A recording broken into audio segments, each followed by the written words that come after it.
ahead and start whenever you're ready.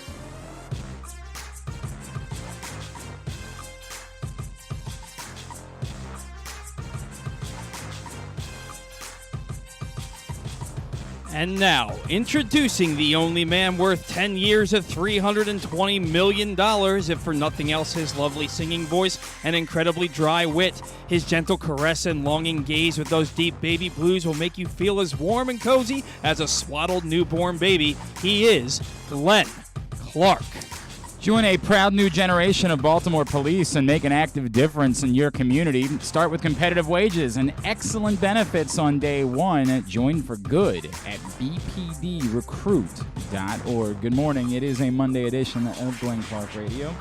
I'm Glenn. He's Paul. We are here. Obviously, much to discuss. I don't even know what the top story is today. There's a bracket. Unfortunately, there are no local teams that are a part of it, as both Coppin and UMBC fell in their conference championship games on Saturday. So no teams from the state of Maryland or even from Washington, D.C. are in the NCAA tournament this year, which is just kind of wild. But it's what it is. Of course, obviously, Tom Brady's back, so there's that. Ryan Jensen won't be a Baltimore Raven. Not that that was ever likely, because he was probably going to be too pricey for the Baltimore Ravens, but a girl can dream, can't she?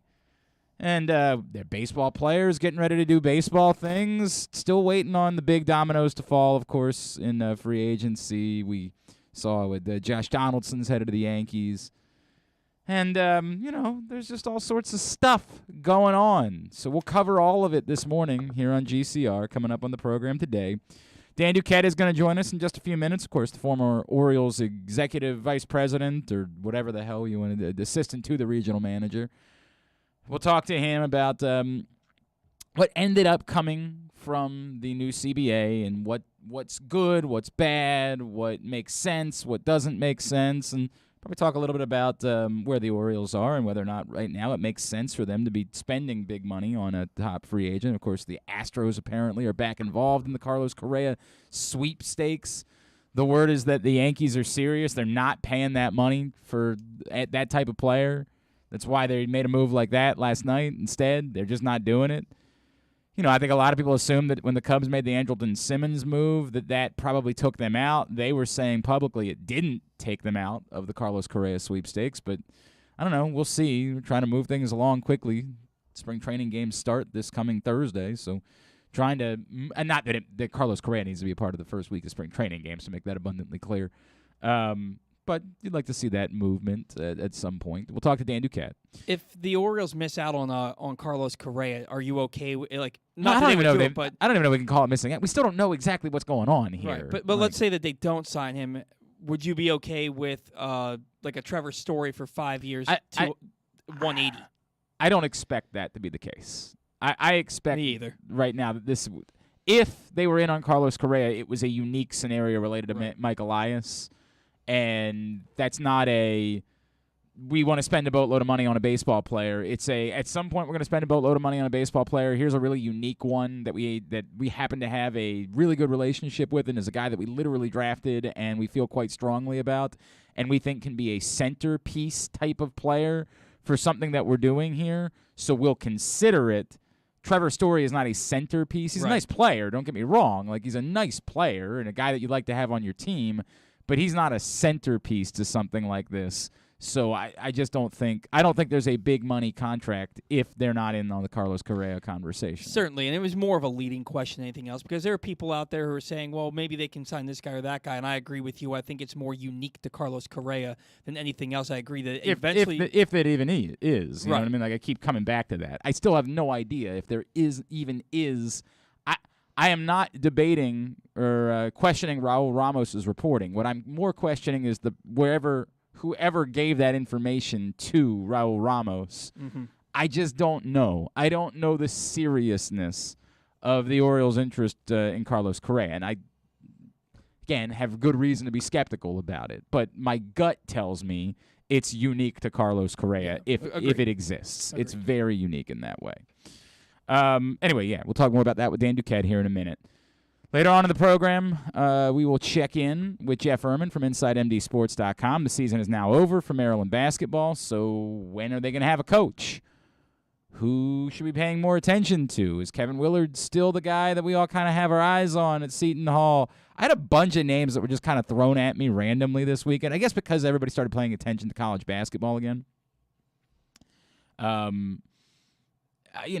isn't it's funny because I had people present certain arguments to me over the weekend. It's tough to watch what Tommy Lloyd has done at Arizona and not think about whether or not maybe that's the way that you go about hiring your coach. Instead of trying to find someone who is a currently successful head coach, you find someone from a rock star program and you try to get them to replicate that there. Arizona looked to Gonzaga, found the guy that had been at Gonzaga forever with Mark Few and said, you might know a thing or two about how to run a top-notch basketball program. Let's see if maybe that could work here. And, obviously in a small sample size, it has. Now, I don't think that Maryland could make it work quite quickly, but, I started looking at, like, Villanova's staff and saying to myself, maybe is that the better route to go for finding a coach? And we get so caught up in the process of the hire and what it means to an athletic director to nail the hire and win a press conference and have there be excitement from day one, but it's a constant reminder that the actual quality of the hire will be judged by what the coach does. And so you can find someone that you can look at and say, this is a captivating hire. This is the type of hire that a school like Maryland should be making. They got a power conference coach the last time. And what do they have to show for it? So there were a lot of thoughts that came up, and I had like 1,000 names that were run by me by various people over the course of the weekend.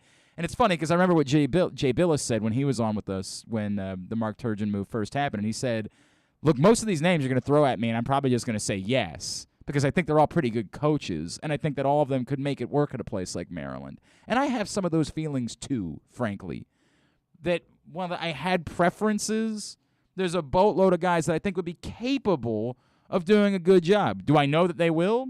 How could I know that? Again, when they hired Mark Turgeon, I looked at it on paper and said, okay, I don't think it's a slam dunk, but he looks like the type of guy that should be able to get better players at the University of Maryland. And if he gets better players, he could sort of be like Roy Williams light. He's not much of an X's and O's guy, but if he can get some talent, then he'll be all right. He got a little bit of talent, never got quite enough. Certainly never enough to be Roy Williams light. So we'll see, but we'll talk more about it with Jeff Ermann in a bit. Also, Jeremy Conn joins us as he does every Monday. I had a great time in the FanDuel Sportsbook at Live Casino and Hotel yesterday, hanging out with our buddy Rodney Elliott and you guys watching the Big Ten title game. Hit the under. Appreciate my guy Brad Feinberg telling us about the unders when we were chatting with him on Weekend at Bookies last Thursday. By the way, Aaron Oster had a huge hit on Cal State Fullerton. Big-time dog. I felt so good about that. You should be listening to Simply the Bets. He would have helped you make a little bit of cash. But I had a wonderful time hanging out in the FanDuel Sportsbook yesterday, and I'm going to be back. Rodney and I will both be back this Friday afternoon from 12 to 4 for the afternoon games in the NCAA tournament. Come join us this Friday, 12 to 4, in the FanDuel Sportsbook at Live Casino and Hotel Maryland. Looking forward to hanging out, watching the NCAA tournament games with you. It's going to be a great Friday afternoon. I mean, come on, man. It's the type of time you want to be hanging out in the FanDuel Sportsbook because you can just watch and bet basketball all day long. 63 self-service kiosks now open, and During the first weekend of the tournament, they are open every day at 9 a.m. for you to get there early, start getting your bets in. They're open until midnight. Of course, the self-service kiosks are 24/7. And if you bet $50 on any NCAA tournament game, even if you lose, hold on to your ticket because you're going to be able to throw it into a hopper and enter to win a $500 bracket bonus at the end of the tournament. So lots of great stuff going on. You're going to want to be in the FanDuel Sportsbook at Live Casino and Hotel during the NCAA tournament. And now, Tom Brady. Biggest By the way, surprise ever. I have a column coming today at PressBoxOnline.com. It's sort of generic. Constantly people are like, what do you think the Ravens are going to do during free agency? I don't know. Frankly, I can't hide from this. I don't know. But I think given what we've seen over the years, there are certain guesstimations that we can make, or I think there are about 5 tweets that we can all bet we're going to send at some point during the week. And so my column today at PressBoxOnline.com will walk you through the 5 tweets I think that we're all going to send at some point during the course of the week. And we might mold them and send them in a little bit of a different way. But I think there are 5 things that we will say this week when it comes to the Baltimore Ravens and the start of free agency. So you can go read that right now at PressBoxOnline.com, or maybe wait a little while, like listen to the show, or do both at the same time. That'd be swell. If you could, if you're a walk and chew gum type, you should do something like that. That being said, the Tom Brady thing. No, of course not. Of course I'm not surprised by it. I guess it's a little bit surprising given the bluster that like maybe he wanted out of Tampa Bay and wanted to go to San Francisco, that it's not that whatsoever. Like it's pretty clear, especially as he was able to get Ryan Jensen to come right back. Like he is committed to Tampa Bay to continue. If you're Tampa, obviously it's a win and a half because you had nothing. I mean, you were going to have to rip it all to down to the studs. Now you come back and you have another shot at it. It is a statement both about him and also about where we are. The teams were desperate for a 45-year-old quarterback to come back and play because there just aren't enough quarterbacks to go around at the moment. It goes back to what I was saying, and it doesn't really change. Even adding Tom Brady back into the mix does not make the quarterback situation on the whole so much better that if I'm Lamar Jackson, I wouldn't be interested in demanding a trade. There are still so many teams that don't have anything at the quarterback position. Seattle doesn't have a quarterback. Indianapolis doesn't have a quarterback. New Orleans does not have a quarterback. Carolina does not have a quarterback. And those are just the teams that don't have anyone they could play. That doesn't even include the teams that don't really have quarterbacks, but they have a guy they're going to line up anyway, like the New Yorks of the world and Washington after acquiring Carson Wentz. There are other teams that technically have quarterbacks on the roster and could play with those guys, but also know they would be dramatically improved if Lamar Jackson was their quarterback instead. So just Tom Brady coming back, well, yes, it takes one team off the list of teams that don't have quarterbacks at all. Instead of it being 5, it's now down to 4, and I get it. One of those teams is likely to come away with Deshaun Watson, and I guess I should probably go back to Houston as being one of those teams. So it's really down from 6 to 5. I get it. Houston might decide that they're going to roll it out there with Davis Mills, but let's be honest, we don't know that Davis Mills is an NFL quarterback at this point. I get it. I should probably put the Giants on the list as well, but it's a little bit different when you're talking about a first-round guy that you got to keep trying with than it is when you're talking about a third-round guy in Davis Mills. So I don't think the Giants could. And maybe just the way I word this, they don't have an NFL quarterback on their roster, though. Daniel Jones is not an NFL quarterback, so fine, add one more team to the list. I just don't think the Giants are going to be a team that's trading for a quarterback. The point of all this being, just adding one team to the list does not change things. Deshaun Watson will probably now end up somewhere. You know, unfortunately, that's just the way that the world works. If a team can create some sort of plausible deniability, and there's no video, and there's no legal issues, and they don't have a quarterback, and there's a guy with talent that's available, somebody's probably going to take a chance on him. And we already know that there's a bunch of teams that are interested in him. So I don't love it. It seems wrong, but you know, it's just the way it works, unfortunately. Somebody's going to have Deshaun Watson as their quarterback. I'm glad it won't be my team.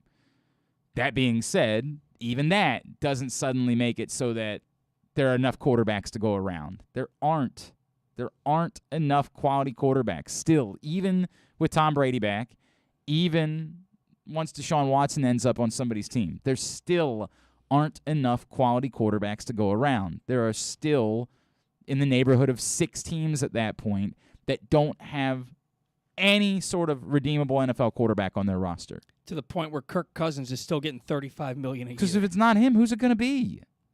Who's the Vikings quarterback going to be if it's not Kirk Cousins?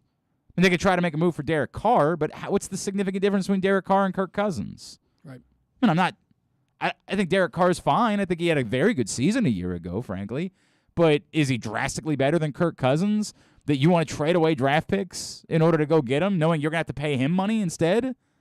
It's the reality of the circumstances in the NFL. Of course, Tom Brady coming back is great news for the Buccaneers. Who the hell else was going to be their guy? And obviously, Tom Brady was still very good last year. I mean, there's no world.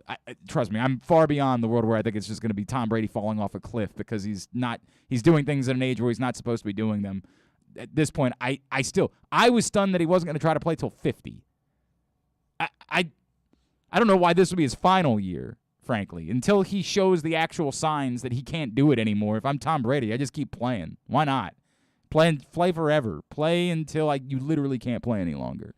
Does any of it? There's some people are all worked up about this ball that was sold in an auction on Saturday. I mean, dude, if you're spending $500,000 on a football, that's on you. Like, I don't feel sorry for the guy. You're spending $500,000 on a football. Maybe think about it a little bit. Maybe say to yourself, hey, is there a chance? Is there a chance this actually isn't Tom Brady's final touchdown pass? Is there any world in which that's the case?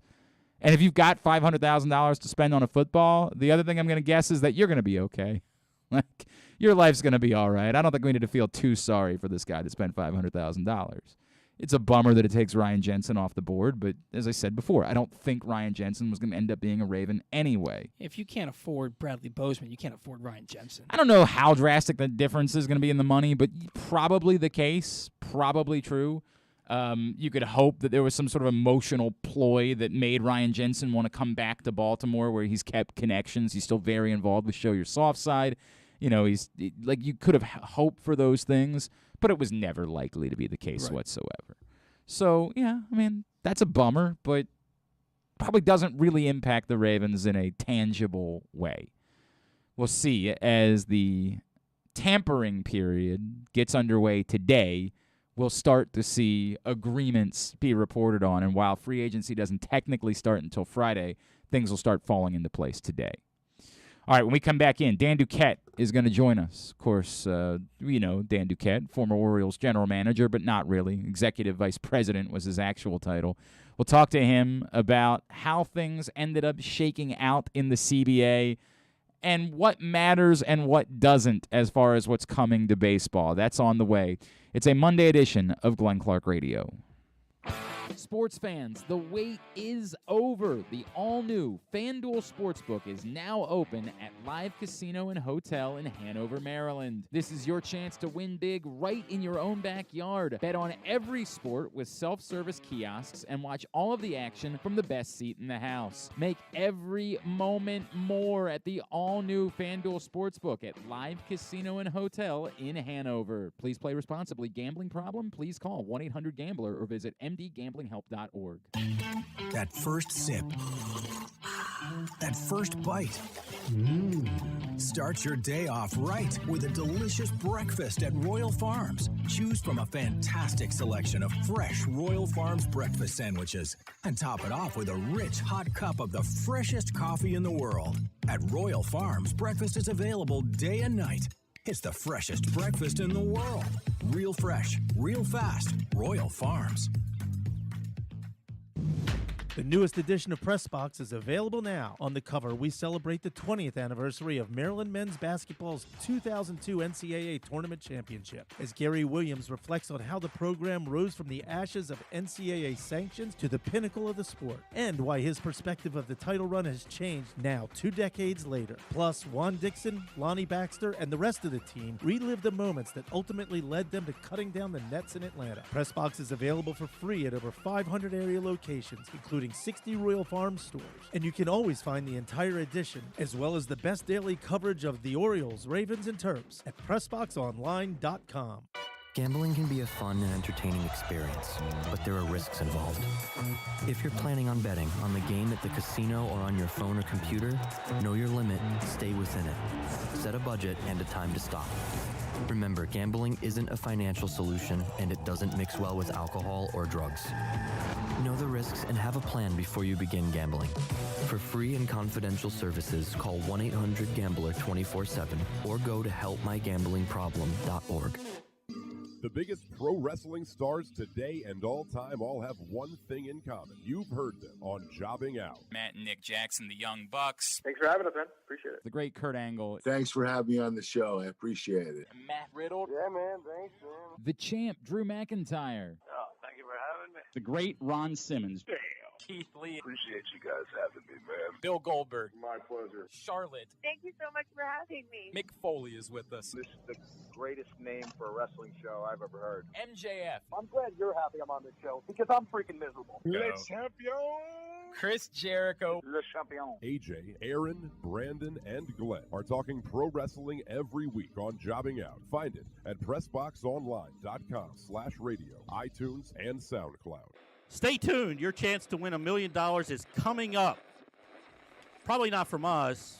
You're listening to Glenn Clark Radio. All right, back in here on GCR, a Monday edition of the program. It's also brought to you by Underdog Fantasy Football, where now that baseball's back, you can play some great baseball contests, plus hockey, basketball, still going on right now. Download the Underdog app. Go to UnderdogFantasy.com. You still can't bet on sports legally in the state of Maryland on your phone or on the computer, but you can play Underdog Fantasy Football, and you can use the code PRESSBOX, and when you do, we will match up to $100 on your first deposit with free money for you to play with at Underdog Fantasy. It's been too long since we caught up with our next guest, of course, man who has done just about everything in the game of baseball in his career, including being a general manager in a few places, well, an executive vice president here in Baltimore.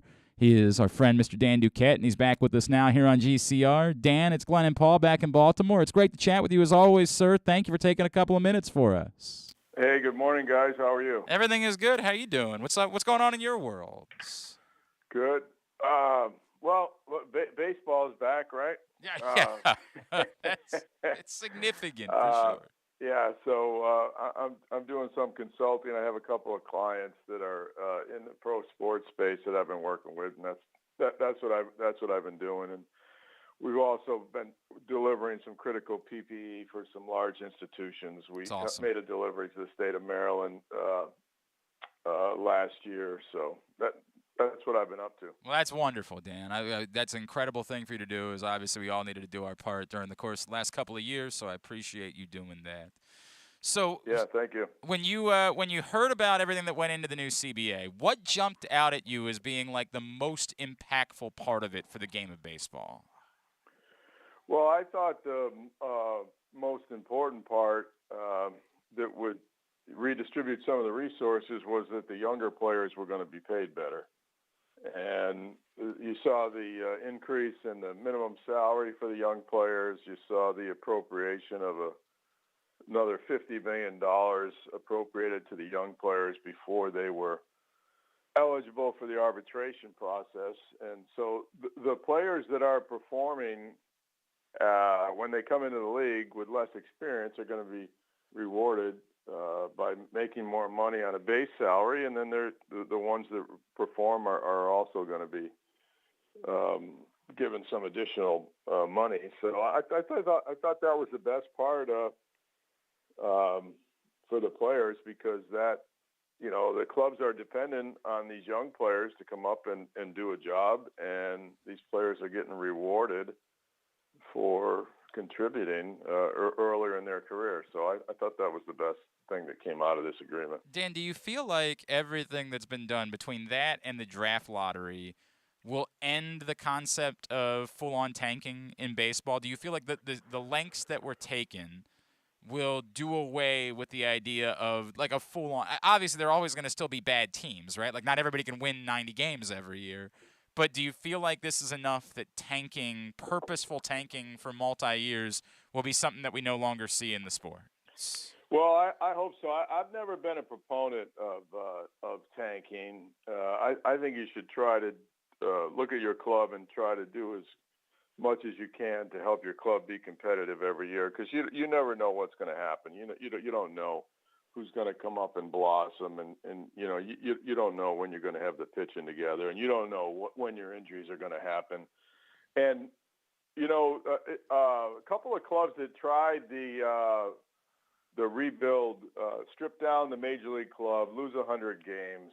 A couple of clubs were successful doing that. Yep. And then everybody thought that they could go ahead and follow that model and do it. Okay. But not everybody can do it. Sure. We've seen that not everybody can do it. Right. I mean, we don't know if it's going to work in Baltimore or not, Dan. We have no clue whether or not it's going to end up working. Yeah. So, if you miss out on a couple of draft picks, your timeline is changed dramatically. And guess what? Your product today is not that good. And when it's not that good, people find other things to do and follow. So I'm more of a, you should be trying to win as many games as you can now. You should be trying to compete as much as you can for today's game and then worry about tomorrow's tomorrow. Now that doesn't mean that I don't put together a long-term plan or a 3-year long-term plan or a 5-year long-term plan, but I don't know what's going to happen. Okay, there's too many things. When you're running a baseball club, there's too many things that are outside your control. Injuries, change in ownership, change in baseball rules. So I think, a lot of these clubs come in and they don't consider what it's like to follow a team for a long period of time and not be very good for a long period of time. It's hard to maintain your enthusiasm for that kind of club unless there's some light at the end of the tunnel or unless they're out competing. And, you saw the fans come back out in Baltimore after we gave them a competitive team. I mean, you saw that pent-up demand. You saw that pent-up enthusiasm. We had a rain delay for our first playoff game with the Yankees. I remember it well. And they asked some people in the stands, some of the media outlets that were there, are you going to go home? And they said, hell no, I'm not going home. I've been waiting for a playoff game 15 years. For, 15 years. I'm not going to. 30 more minutes isn't going to bother me. No doubt. I'm going to go see. And then, that was the loudest. It was, TVS measured it, and the response of the Baltimore fans was the loudest they've ever heard. So I think you got to get after it. Will a couple of those things help teams focus on the here and the now and being competitive? Yes, I think they will. Okay. I think those will be helpful, and I think that's a step in the right direction. But I think some of these, the NFL has done so well because their clubs are very competitive, right? Yep. Those games go down to the last minute. There's great drama in those games. You see all those playoff games decided on the last play of the game this year? Yep, that one weekend, every single one. Yes, correct. That is so compelling. So, baseball has a revenue disparity from market to market that they don't have in the NFL. So, baseball has some more work to do to find ways to, make some of these teams a little bit more competitive year in, year out. But I got to tell you, some teams can do it, other teams can't. And there's some small market teams doing some great work that are competitive year in and year out. But there's a number that aren't. He is Dan Duquette. He's with us here on Glenn Clark Radio. Dan, I want to go a couple places based on what you just said there, and I'll go here. I feel like there are still critics of where baseball is that would say, why are you doing a collective bargaining agreement and the conversation of a salary cap and a salary floor don't come up? Like, why are we still at a place where, in order to make the game more competitive and to speak to, what you're talking about, the success of football, to try to drive those things home in order to make there less disparity between small market and big market clubs? Are we, when we bring those things up, are we just shouting into the wind? Because it just sort of seems like it's never going to happen with the sport, no matter what anybody believes is best for it. Those conversations appear to be non-starters whatsoever. Well, I mean, those those conversations are conversations among the owners of the teams. I think the owners have, some cost certainty under the current structure, right? Yep. And then they have some guidelines on the top end of the scale. If clubs want to go over the guidelines, they can pay a penalty to the other clubs. That's redistributed. So I think that's done. As far as the minimum salary, I was glad to see the minimum salary go up, but I think those are discussions that could be had at Central Baseball to try to come up with a solution. But I thought the 12 teams for the playoffs, that gives more fan bases hope during the season that their team can make the playoffs. And a lot of teams have made the playoffs at that wild card and have advanced to win the championship. So that's a viable option. Sometimes late in the season, you get your team together, guys come up from the minor leagues, you make a couple of trades. And like what the Braves did this past year, they got their team going at the right time, and they had that young pitching to come up through the minor leagues.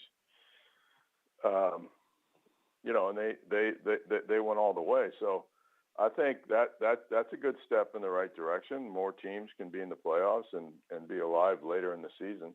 And I agree on that, by the way, Dan. I think that's a good thing, and I think that should help for more teams to be interested in trying to be competitive going into the season, right?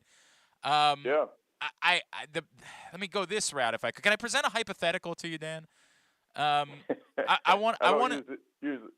don't usually answer hypotheticals, but go ahead. I think you'll know where I'm going, though. Let's just say you were the general manager of a baseball team today, and they had, say, the top prospect in all of baseball. And let's just even say that top prospect's name was like Cradley Crutchman, all right? Just hypothetically, we'll go that route.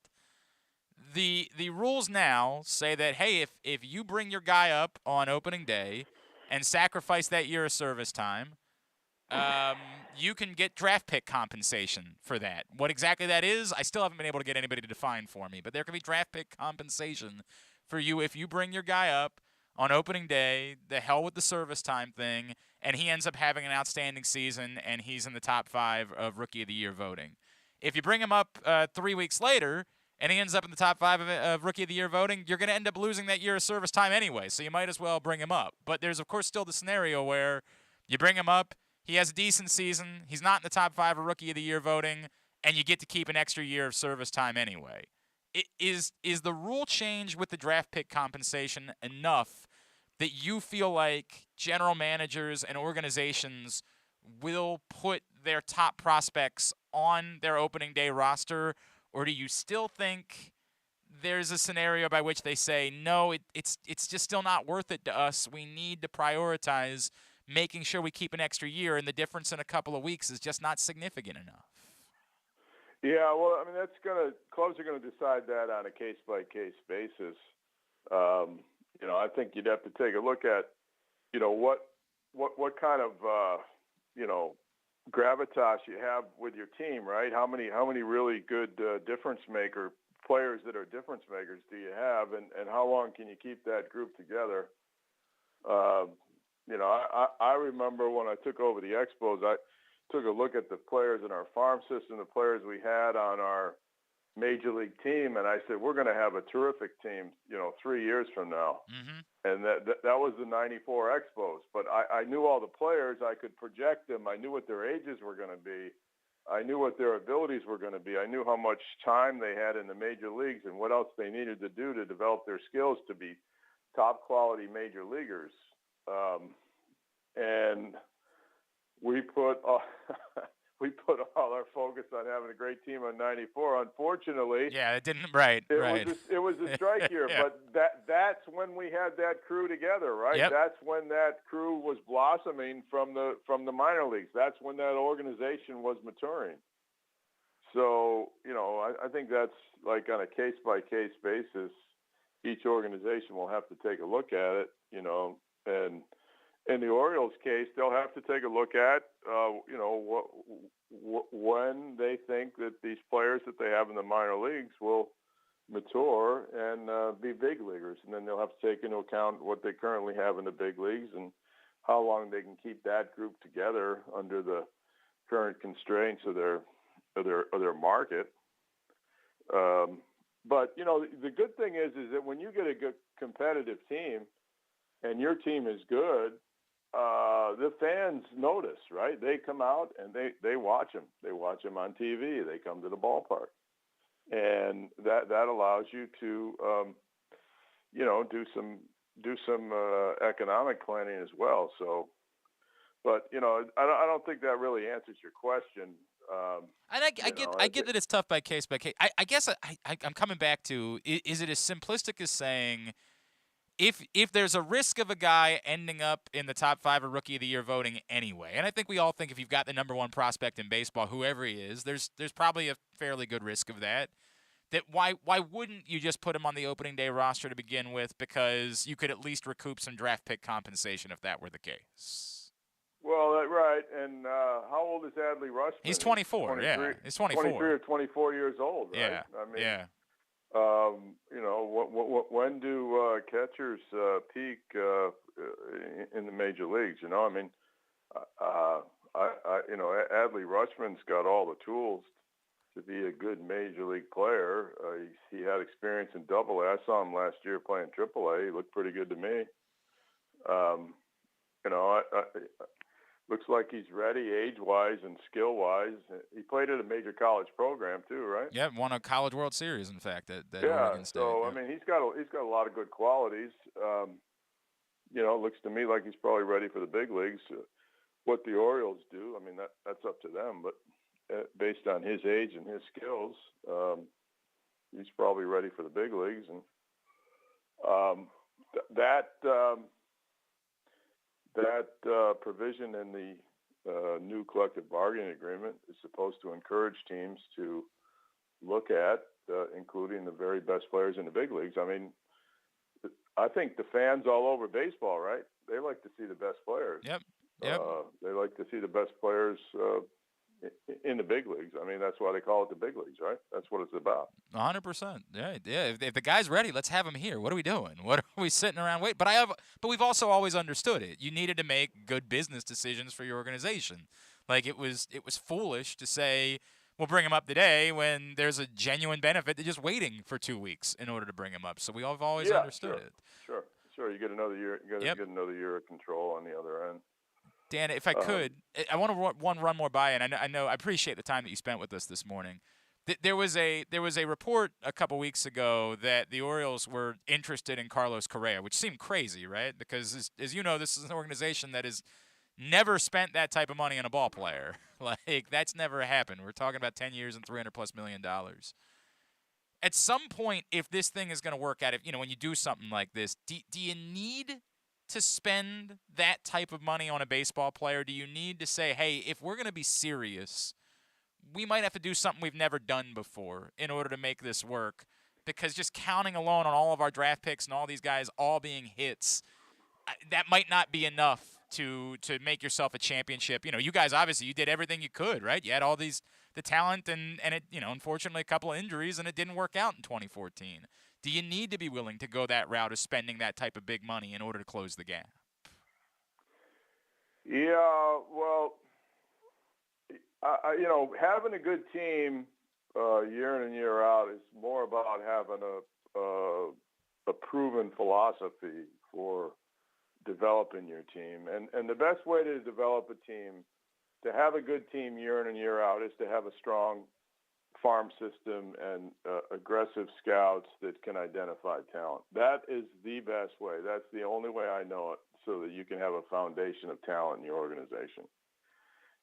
Adding players and spending money, you can do that at any time once you see that you have the foundation of talent to have a good team. But until you build up your players and the bulk of the players that you have in your system, I don't know that it makes a lot of sense to say we got to go out and spend a bunch of money. Okay.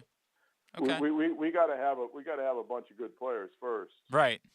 And then we can spend money. You can spend money anytime if you think that's what's going to do it for you. I understand exactly what you're saying. But I'd much rather have a bunch of good players that have that our scouts have signed and that, have been developed in our player development operation first. If you go right now to @Dan Duquette on Twitter, you'll find some more information about Duquette Consulting. Dan Duquette, I always appreciate taking the time. If, when you hear that the shift was banned, do you ever think to yourself, like, maybe we couldn't have done that a few years ago to help Chris Davis out a little bit? Like, hey, just. Well, okay, think about the shift for a second, guys. Yeah. Okay. The left-handed hitters, they're up there to hit, okay? They did not make the adjustment to try to bunt. No. To deter the defense from doing that to them. Okay? Which they could have done that, right? All you had to do was bunt and be successful 1 out of 4 times, and the odds are in your favor, right? And then maybe they won't play that other infielder in short field and right field and take away your one-hop line drive base hits between the first and second baseman, okay? But they didn't do that, okay? But the fans, they don't come out to see the players bunt, okay? That's a fact. It's a hitting game. When I throw the ball in the backyard and my 7-year-old wants to bunt, I said, well, wait a second. This is batting practice, okay? This isn't bunting practice, okay? We're here to hit, and that's what the fans want to see. They want to see the players hit the ball. I believe Greg Maddux and Tom Glavine said chicks dig the long ball, Dan. I believe that's the way. Well, that's true. Baseball baseball came back in the late '90s when all those guys hit the home runs out of the ballpark. But I don't know that how many people buy a ticket to go see the players bunt down the third base. It's a great point. It's a great point, and it was never rewarded, and so this is where we are. I almost think it's a necessary evil, right? Like I wish the players would have adjusted to it, but they haven't, and I think for the betterment of the game of baseball, you kind of have to go this route in order to get some better action. Yeah, I mean they have some restrictions on what defenses you can play in the NBA, and they have some restrictions on where you can set up and play defense in the NFL. So this is not something new. This is just something that MLB made an adjustment on to try to get a little bit more action in their game to make the games more attractive to the younger fans. They're trying to appeal to younger fans to replenish and get them to connect with Major League Baseball. Dan Duquette, we could talk for hours, and I would like to do that, but I understand that you have like a real life and you make money doing things, so I'm going to need to let you go. Always good to talk to you guys. Thank you for taking the time this morning. We really appreciate it. Thanks a lot. Take it easy. Bye-bye. Dan Duquette, of course, checking in with us here on GCR. Lots of thoughts on everything related to where baseball is. I had a few of those things that were run by me over the week. We kept talking about the draft pick compensation. I was like, it matters with draft pick compensation.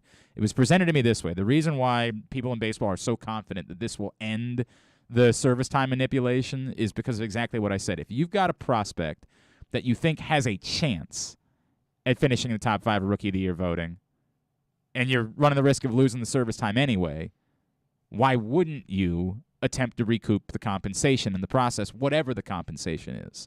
And I understand that argument, but it still seems like it only really qualifies for a certain percentage of prospects.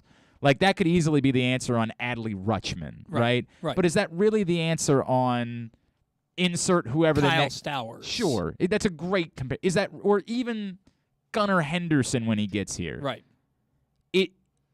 It definitely seems that way, and maybe that's the point. The point is that we're really talking about the top of the top. Stop leaving the obvious guys down. Stop leaving the Wander Francos of the world.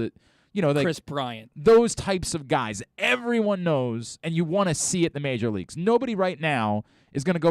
I'm going to say nobody. There'd be a couple of people that would go buy a ticket because Kyle Stowers was playing in a baseball game if he was to play in game number 2 of the season.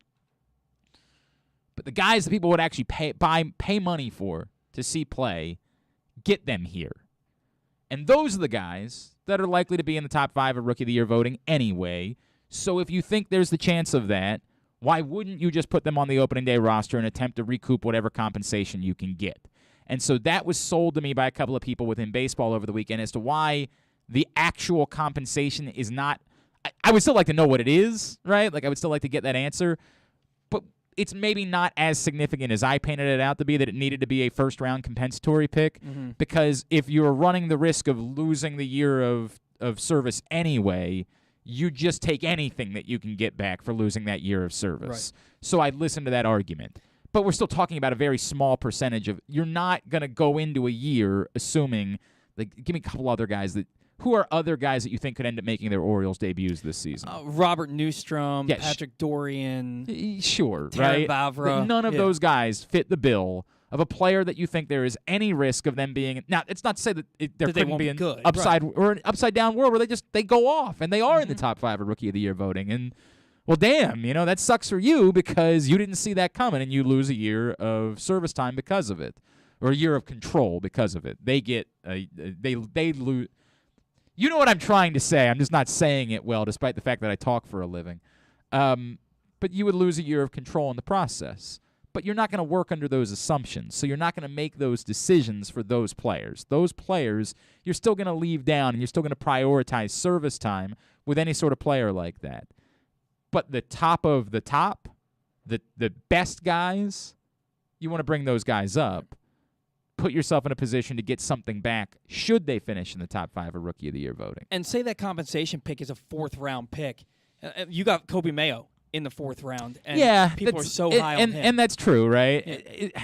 It's still tough for me because there's still a small part of me that says, like, the Orioles are a unique example of this. It's not going to make a difference anyway, right? Like, it's just not going to make a difference in how you do.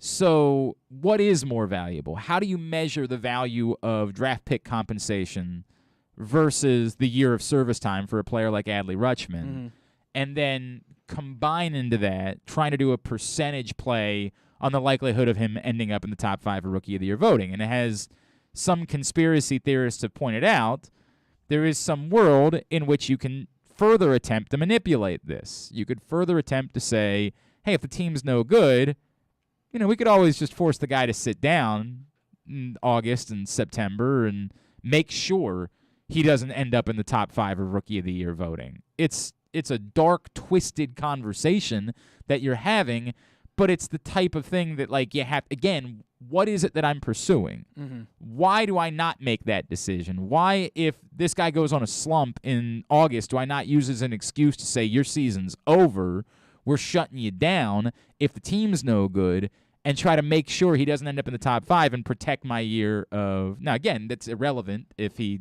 is up on opening day, but if you decide, let's see if we can't get one more year out of this, bring up Adley Rutschman a couple weeks later, he's doing well, but not well enough that it's a sure thing that he's going to finish in the top 5, and you get near the end of the season and you feel like you can guarantee it by saying your season's over.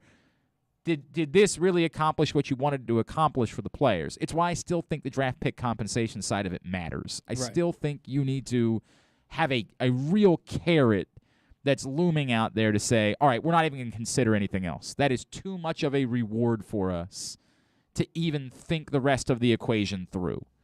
Because mathematically, there's an equation that you can come up with. Risk of somebody being in the top 5, what they actually do to help your team right now, the benefit of these 2 weeks, this 2 weeks worth of trade-off, all of these things can go into an equation, a formula, to figure out whether or not it's something that you should be doing. And how much can you manipulate it to control it as the season goes on top of that. And it's easy for us to sit back and say, well, that's crazy, but that's exactly what Major League – the Tampa Bay Rays have made a life out of making these types of decisions. Cold, calculated, there is no emotion involved. We do what's best for the ball club and nothing else. And all of these teams will have to start thinking in those ways. So to me, that's why I think the carrot still needs to be significant, but I get the argument of this is enough that Adley Rutschman should be up. All right, today's show also brought to you by Simply the Bets. Simply the Bets returns tomorrow morning, 11:40 a.m. We do it every Tuesday. Weekend at Bookies every other Thursday, all brought to you by the FanDuel Sportsbook at Live Casino and Hotel Maryland. And of course, you should know the risks and have a plan before you start gambling. For free and confidential services, call 1-800-GAMBLER or go to helpmygamblingproblem.org. I want to touch on a couple of things that have come in this morning from it's official now. Zadarius Smith has been released by the Packers. They decided to sign Preston Smith. They have released Zadarius Smith, as his cap number was going to be $27.6 million this year. It was not going to work. This has been the assumption for some time that Zadarius Smith would be released, and I get it. Zadarius Smith fits into what the Ravens do. he is a player that does not count towards compensatory picks. Much like when we talked about Bobby Wagner last week or Trent Brown or one of those guys. These guys fit the concept. It's what they did with Kevin Zeitler a year ago, that you sign a player that will not count against your compensatory pick formula. So Zadarius Smith would fit into that formula. I don't know what the market is for Zadarius Smith. Obviously, he missed a lot of time last year because of the back injury, but he did come back in the postseason, so it's not as if there's a question about whether or not he's football ready. Before the back injury, he had been outstanding for the Packers. He had been excellent. So I don't know what the market looks like for Zadarius Smith. I could certainly see a world in which he's the type of guy that people are reluctant to give real money to, and he wants to sign a one-year deal somewhere. But even for 1 year, I just don't know. Is it a logical name to talk about? Of course, it's a logical name to talk about. The Ravens know Zadarius Smith. You know, there's an argument to be made that why would he want to go back to Baltimore when he was better in Green Bay than he was in Baltimore, right? He was used in more appropriate ways in Green Bay than he was used in Baltimore. Of course, we know it's a couple different defensive coordinators at this point. So, you know, his agent is still in Baltimore, so he still has relationships here. He still comes back here. He was posting on Instagram that he was back in town a couple of weeks ago. He still probably has friends. You know, there's plenty of reason to think that perhaps Zadarius Smith would be interested. Am I interested? Sure. There's 32 teams in the NFL. I think there'll be a few of them that be interested in Zadarius Smith. But I feel like his price tag is going to be a little too high. I just don't know. I've been so confused, and I've tried asking people and nobody seems to have a good feel. It's such a unique situation where good football player, but a back injury, right? Like a back injury is a big deal, but he came back. And he was on the field. So there isn't really doubt about his ability to play. It's just that, like, dismissing a back injury altogether that cost you almost the entirety of the season seems foolhardy. That seems like a foolish decision to be utterly dismissive of a back injury. So I don't know. I genuinely don't know what the market looks like for Zadarius Smith. No clue whatsoever. But, yeah, I mean, he will be a name that will be greatly discussed throughout the course of the week. There's no question about that. It seems like there's something you wanted to say. It seems like okay. No. All right. I'm just balancing. It's all right. It's all right. All's good. From and Paul follows up, says the Ravens list of undrafted free agents, unlike in recent years, doesn't seem like any would garner a mega contract on the open market, resulting in a high comp pick for the following year. I think Bradley Bozeman actually will probably pretty close to that. I think Bradley Bozeman is going to get a pretty pricey deal. Will it be a third-round pick? I don't know about that, but I do think that Bradley Bozeman in particular would set yourself up to get pretty good compensation because I think he's going to sign for a lot of money, Paul. Based on that, do you think the Ravens should ignore their usual conservative strategy on signings? You know, I don't know what Pat Ricard's going to end up getting, right? It's easy to say he's a fullback. He's trying to put himself in the world where he should be viewed as half of a tight end, and so he should be paid better because of it, and whether it's him doing it or his agent. The point being, that's the way they're trying to talk about Pat Ricard on the open market. So I don't know exactly what Ricard will do, but I do still feel strongly about Bozeman. My thought process is always going to be the same. I do not care. I addressed this in my column today. I do not care about the Ravens' compensatory formula as much as they do. They care about it a ton. It's how they operate. They operate using the compensatory formula. I have never cared nearly as much about it. Now, to be fair to them, they have used compensatory picks on a lot of really good players over the years. The percentage-wise would show you there are far more complete whiffs or mostly whiffs than there are players that they have found over the years using compensatory picks. But we have to be fair about it. It's not like the Orioles in the Rule 5 draft where they have found next to nothing and their obsession with it has been overwhelming. The Ravens have actually used compensatory picks to get good players. That's what happens when you can select guys in the third and the fourth round. You're going to find some decent players over the years. Here's a list of guys. This is a list of players that the Ravens have gotten using compensatory picks over the years. Just to be fair about it, just to have the conversation. The Ravens, over the years, have found the likes of Edwin Mulatalo, Ovi Mihaly, Sam Cooke, I hear he's been pretty good, Le'Ron McClain, Pernell McPhee, Kyle Juszczyk, Ryan Jensen, Nick Boyle, Bradley Bozeman, all taken with compensatory picks. Now, again, that's the top end, right? Like, the best player they've ever used a compensatory pick on was Sam Cooke. The most, when you consider how long he's been here. Brandon Stevens was a compensatory pick a year ago, and you look at it and you say, okay, there's something there. We think that guy might be a player. That might prove to have been a wise choice for the Baltimore Ravens.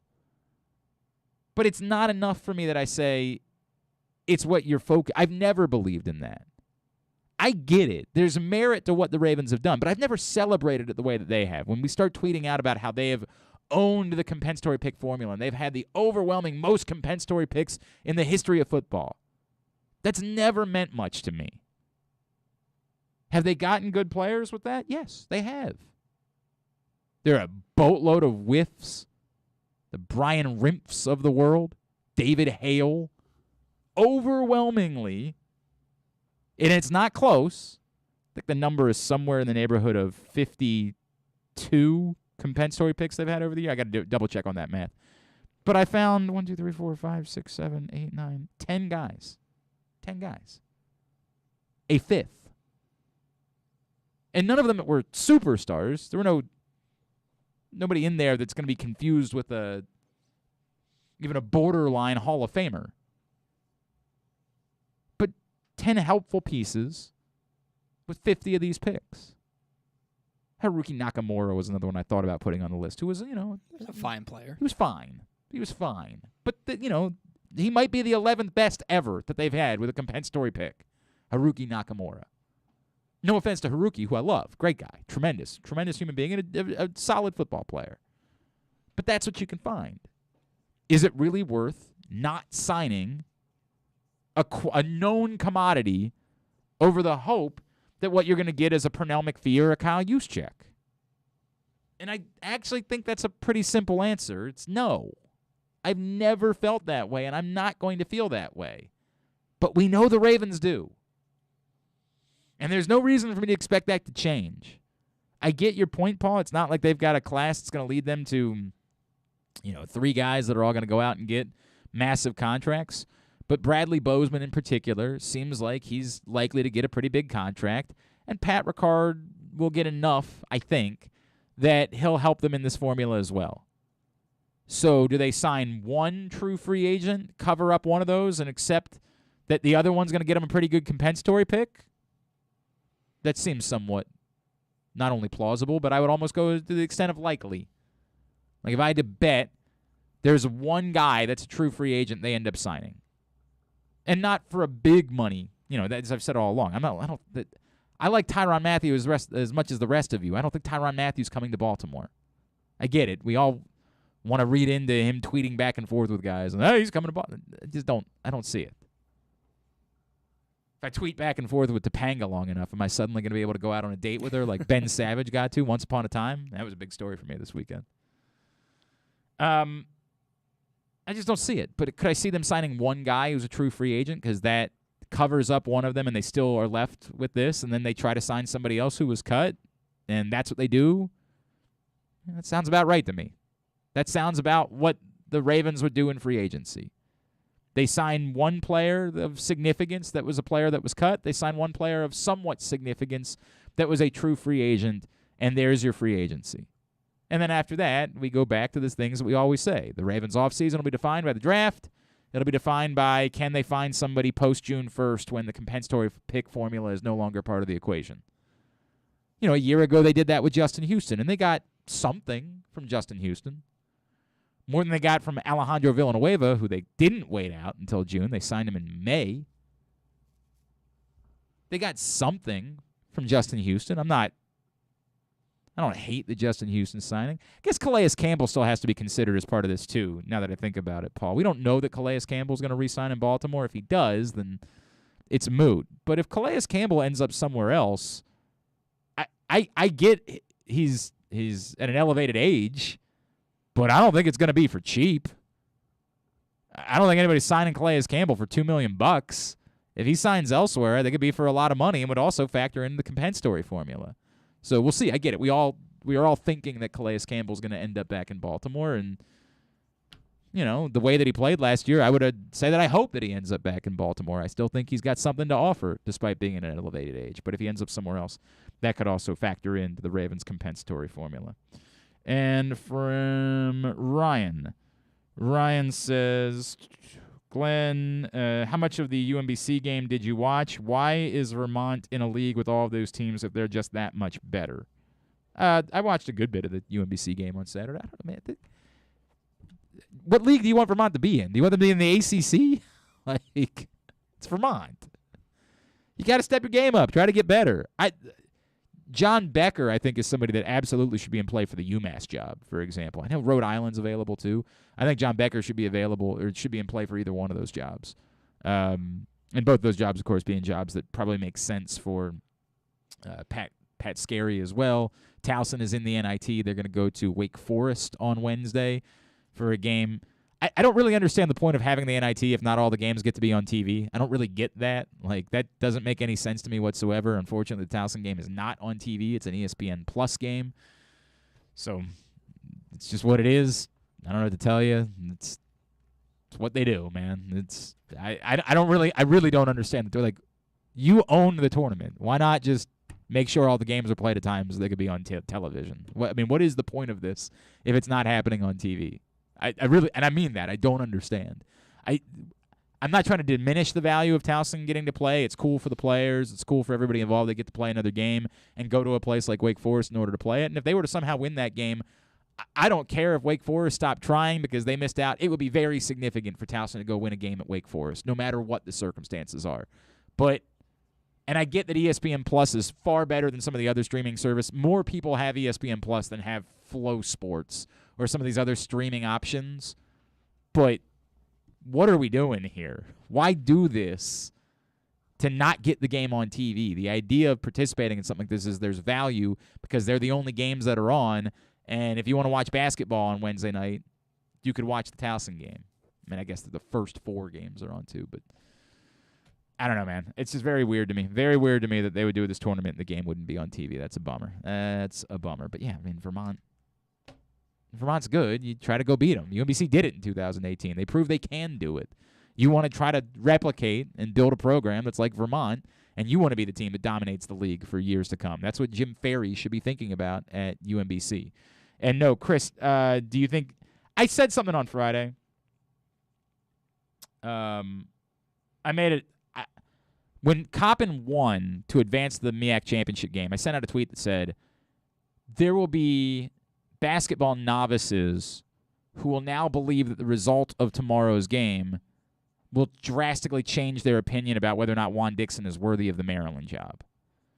And my point was that if you thought Juan Dixon was worthy of the Maryland job on Friday, you should think he's worthy of the Maryland job on Saturday. If you didn't think he was worthy of the Maryland job on Friday, that shouldn't change because he won a basketball game.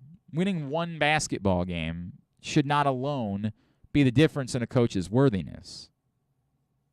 The Mark Turgeon problem, for example, wasn't that he lost one game in the NCAA tournament. It's that they never did anything in the NCAA tournament. I've always thought Juan deserved to be a part of the process, no matter what his record is at Coppin State. We all know how difficult it is to win at Coppin State. I've always thought that Juan deserved to be part of the process because he's Juan Dixon. That's the way it should work. The greatest player, and I get it, an old head is yelling at me about Len Bias, but one of them won a national championship, and I know the rules were different. I understand all of those things. But the greatest player in your school's history is a coach now. And if he wants to be a part of the process, he should be. Should you be obligated to hire him? No. Do I think you can do worse in the process than Juan Dixon? I do. I don't know exactly how good of a coach Juan Dixon is. It's so difficult. Using the record that someone has at Coppin State as a measurement is absurd. There was a lot made of the fact that if Coppin had won that game on Saturday, they would have been the worst record-wise team to have ever made the NCAA tournament. But they're doing something that you can't compare to what happens even in mid-majors. Coppin's schedule isn't like theirs. It's a different type of job. And the problem is we throw things out. Won 9 games at Coppin State. That might have been a hell of a coaching job there. That might have been an incredible coaching job. And he's done a pretty good job when compared to the rest of the MEAC at Coppin. Someone's record at Coppin State is not the way that you judge them, because it's unbelievably difficult to win basketball games there based on what it is that you have to do schedule-wise. Do I think Juan Dixon is a candidate at Maryland? In the way that I think a lot of guys are candidates at Maryland, yes. Do I think he's one of the top 3? No. Do I think he's in the top 5? Not really. Would I have a problem if Maryland hires Juan Dixon? Not at all. Not at all. He's Juan Dixon. He matters. He deserves that right. Is he ready for a job like this? I don't know. I know they lost yesterday. Penny Hardaway's looked pretty good at Memphis. There are examples of guys that have succeeded without having significant success as a head coach. I don't know. I wish I could predict the future and tell you for certain that one of these guys could do it. I can't. It's insane. But he deserves to be a part of it, and we'll be a part of it. We're going to talk more about it here in a minute. Jeff Ermann from InsideMDSports.com. We're into hour number 2 of Glenn Clark Radio. Only because we're talking about Maryland basketball right now. Don't forget to go pick up the new print issue of Press Box, which is available right now. Gary Williams is on the cover. Celebrate the 20th anniversary of Maryland winning the NCAA championship in 2002. It's available for free at your neighborhood Royal Farms, at any of the hundreds of locations where you find Press Box around town. All right, Jeff Ermann, InsideMDSports.com. We will talk about it. That's what matters now for Maryland basketball. Is they're going to find their coach. Who's it going to be? Who should be paying attention to in the NCAA tournament? Who could still work their way onto the radar? We'll talk about all those things. Just a couple of minutes here on GCR. Sports fans, the wait is over. The all-new FanDuel Sportsbook is now open at Live Casino and Hotel in Hanover, Maryland. This is your chance to win big right in your own backyard. Bet on every sport with self-service kiosks and watch all of the action from the best seat in the house. Make every moment more at the all-new FanDuel Sportsbook at Live Casino and Hotel in Hanover. Please play responsibly. Gambling problem? Please call 1-800-GAMBLER or visit mdgamblinghelp.org. That first sip. That first bite. Start your day off right with a delicious breakfast at Royal Farms. Choose from a fantastic selection of fresh Royal Farms breakfast sandwiches and top it off with a rich hot cup of the freshest coffee in the world. At Royal Farms, breakfast is available day and night. It's the freshest breakfast in the world. Real fresh, real fast. Royal Farms. Gambling can be a fun and entertaining experience, but there are risks involved. If you're planning on betting on the game at the casino or on your phone or computer, know your limit, stay within it. Set a budget and a time to stop. Remember, gambling isn't a financial solution, and it doesn't mix well with alcohol or drugs. Know the risks and have a plan before you begin gambling. For free and confidential services, call 1-800-GAMBLER 24/7 or go to helpmygamblingproblem.org. Glory Days Grill's St. Patrick's menu is now in full swing, and it's their most popular seasonal menu all year. New in 2022 are their smoky thigh wings with Guinness grilling sauce, a house-made Guinness barbecue sauce. Fan favorites also include their corned beef and cabbage, the shepherd's pie with Guinness braised ground beef, the Glory Days Reuben, and the Rachel. Enjoy a pint of Guinness or Guinness Baltimore Blonde. The St. Patrick's menu is available for the whole month of March. Come in for great food, cold beer, and basketball. Find out more about Glory Days Grill and get your order in online at glorydaysgrill.com. The newest edition of Press Box is available now. On the cover, we celebrate the 20th anniversary of Maryland men's basketball's 2002 NCAA Tournament Championship, as Gary Williams reflects on how the program rose from the ashes of NCAA sanctions to the pinnacle of the sport, and why his perspective of the title run has changed now 2 decades later. Plus, Juan Dixon, Lonnie Baxter, and the rest of the team relive the moments that ultimately led them to cutting down the nets in Atlanta. Press Box is available for free at over 500 area locations, including including 60 Royal Farm stores. And you can always find the entire edition, as well as the best daily coverage of the Orioles, Ravens, and Terps at PressBoxOnline.com. The Toyota Tacoma comes in a wide range of models and trim lines. You can choose the perfect Toyota to reflect your unique personality and driving habits. Check out buyatoyota.com for deals on new Tacomas from your local Toyota dealer today. If you miss anything, don't forget that you can find whole shows later on Spotify, Apple, or Amazon Podcast. It's Glenn Clark Radio. All right, back in here on GCR. Jeff Ermann will join us in just a few minutes. Hey, I have seen the same story. So our buddy Raul Ramos, who we had on because he was the one that reported about the Orioles and Carlos Correa. This, and it not just him. There's somebody else that floated this out there yesterday. That Scott Boras is complicating the Carlos Correa situation because Correa switched agents during the lockout. So now, if a team began negotiating with the Orioles before the lockout, with Correa before the lockout, and the report from Raul Ramos is that the Orioles made this offer, then Scott Boras doesn't get all of the commission? Commission. Thank you. That's the exact word that I'm looking for. Jesus, all of the commission. It's Monday. Yeah, it would make no difference if it was a Thursday. I just sometimes I forget words. I don't know how to explain it. It ain't good. I know that much. Nah, we all do. Got some cognitive problems going on here. So if he's able to find a team that wasn't in on Carlos Correa before the lockout began, then he would recoup the entirety of the commission. It has led to this thought that perhaps he looks for Correa to sign either a one-year deal or a long-term deal with a one-year opt-out, gets out of that deal, signs something new, and then next year he gets the entirety of the commission, whatever it is the contract that Carlos Correa signs. There's always seemed to be an issue if the Orioles are in on Carlos Correa. And I've said this a couple times. Any early opt-out makes no sense based on what we think would be a logical structure for a Carlos Correa deal and the Orioles' timeline. The reason why you can convince yourself the Orioles could be in on Carlos Correa is because you can do the math and say, well, they don't really have any contracts right now, so they could front-load a deal. You front-load a deal, and then you spread it out more evenly later, and then if you need to sign some other players, you're not on the hook for $35 million for Carlos Correa because you spent $45 in the first 2 years of the deal. So it's more like you're on the hook for $27, $28, and there's a couple $1 million more that you could spend somewhere else.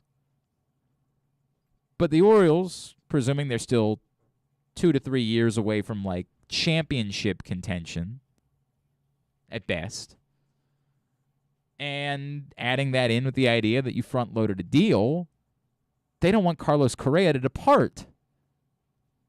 So if Carlos Correa in 3 years says, I want out, there's more money than we thought was going to be here, this CBA has been good to baseball, and all of a sudden guys like me can get $45 million a year every year.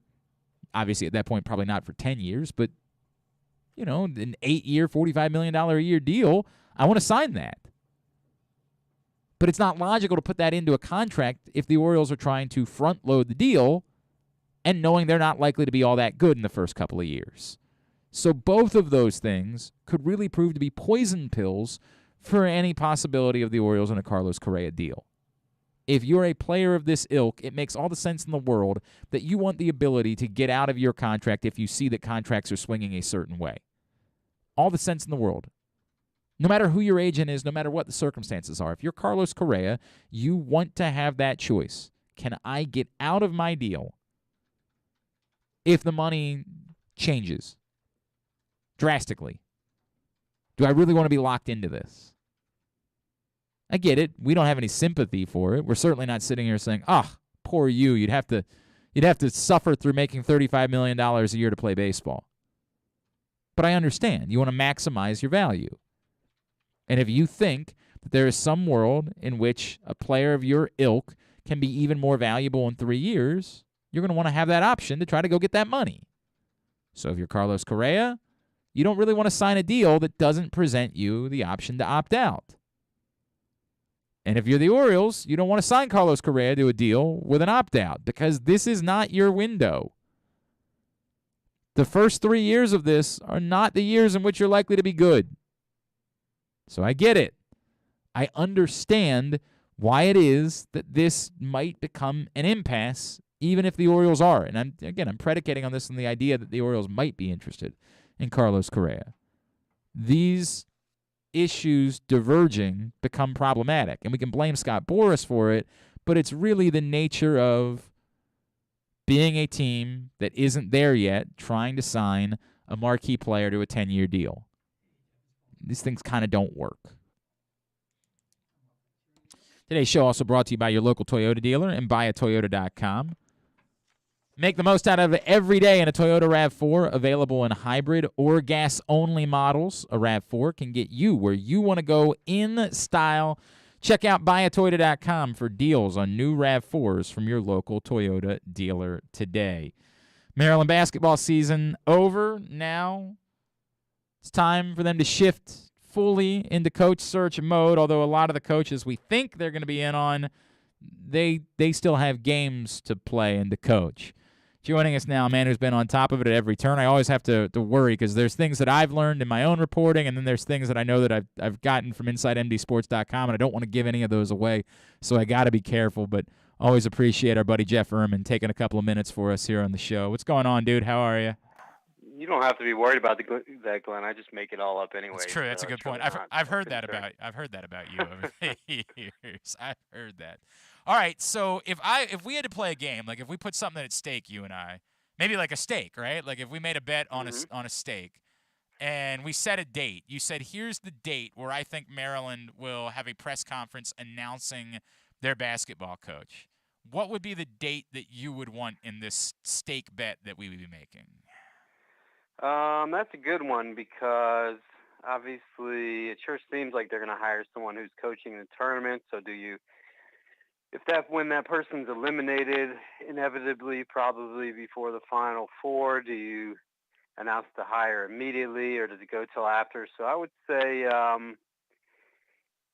just say around 2 weeks from today would probably be my guess. That's been my feeling all along. Obviously, depends who they want and if they're still coaching, but usually people move on pretty quickly once they make the decision. So, in the next 2 to 3 weeks. But yeah, if we had to bet, I'd say around 2 weeks from today. Let me go this route. We know obviously that the Rick Pitino thing was never. Well, I mean, we know it was never going to happen.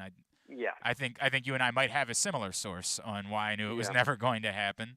The Andy Enfield thing is not going to happen. Are there any other names that people continue to throw out that you are confident it is not worth continuing to discuss this person's name that's simply not going to be happening? I mean, it depends who you're listening to. I think people keep bringing up Nate Oates. That's not happening, but they just refuse to believe it. It was never happening, right? No, it was never happening. $10 million buyout. I mean, come on. We know Maryland's not going to – even just the sheer salary raise they would have to give him if you took the buyout out of the equation might not be doable. So that one, people still, who else are they still? Eric Musselman, is an extreme long shot.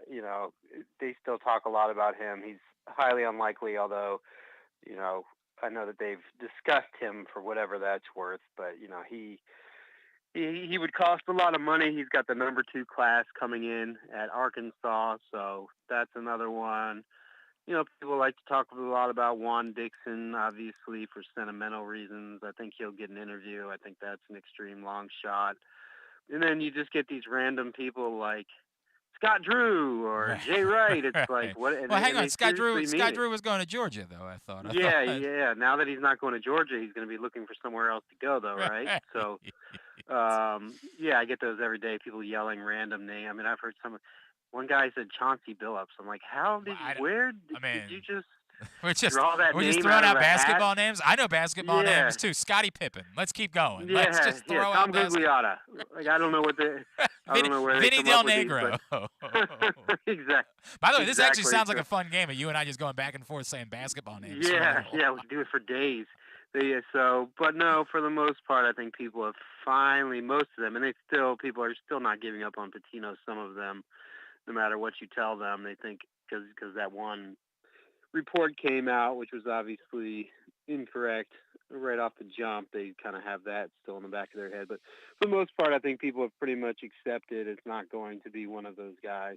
I think it's an interesting spot, and I think the Patino thing plays into this because I didn't want to beat up the Junkies too much. One, they're very plugged in, right? Like I don't doubt they are very plugged in guys. And I think that they were done wrong by the way that like their station shared out what they were actually saying on the radio because what they actually said was, "Hey, it's money, people." And as I ran it up, so a couple people that I talked to, the first text I got back was, Glenn, the boosters aren't hiring the coach.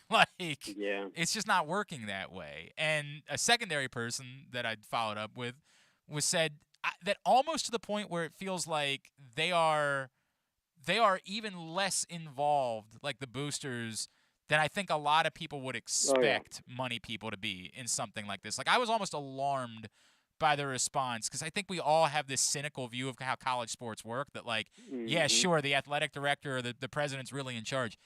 The reporting that I did, and again, not nearly as much as you have, but like the reporting that I've done has suggested there's almost no involvement. Like the boosters have opinions, but they are not being heard right now as far as the coaching search is being considered. Yeah, there's two facets to that. One is Maryland doesn't really have as many big boosters. It's not like all these other schools, or not all, but a lot of these other schools where there's these big groups of boosters and this guy's willing to give this and this guy. They have a fairly small circle of heavy hitters, and one, I think some of those people are frustrated with the results in recent years. Two, a lot of them are tapped out because you keep coming back to them for the football facility, now for the basketball facility. And when you have a small group, you just keep asking the same people for money. So to some extent, I think they're tapped out. To the other extent, Damon Evans is, like you said, running this search on his own. He's not asking for booster advice. He's not asking Gary Williams, I don't think, for advice. I don't think Kevin Plank is all that involved. It's pretty much Damon Evans and a few people in his inner circle along with this search firm that they hired. He is Jeff Ermann, InsideMDSports.com. He's with us here on Glenn Clark Radio. Jeff, I want to present it this way because I had a couple thoughts. I tweeted something the other night about watching Tommy Lloyd and what he's done at Arizona, and it's sort of being a reminder of, hey, the press conference isn't all that matters here, right? Like, we obsess over it. Do you have any feel for how important you think it is to Damon Evans that he, quote-unquote, wins the hire versus just finding the right coach? Because, I was talking with some buddies over the week, and they're like, what Arizona did with Tommy Lloyd is so smart. Like, you go get that guy. Why not go get George Halkovich from Villanova, the guy that clearly knows how to build a program because of what they've done there and figure it out? Do you have a sense for the importance of nailing the hire and everybody being happy the morning after the hire versus, no, we'd be willing to find a coach that maybe people are, not as in love with or not as excited about, or they don't think quite as sexy, as long as we get the guy that we think can win here for 5 to 10 years? Yeah, I don't, I'm not in on all his conversations or anything like that, but I don't think winning the press conference is much of a concern at all for him. Clearly, the way they've gone about it, not being interested, from what I've gathered, in anyone who has any sort of baggage, eliminates a lot of those top names. Took Patino out. It would have probably taken Bruce Pearl out even if they had a chance at him, which they didn't, obviously.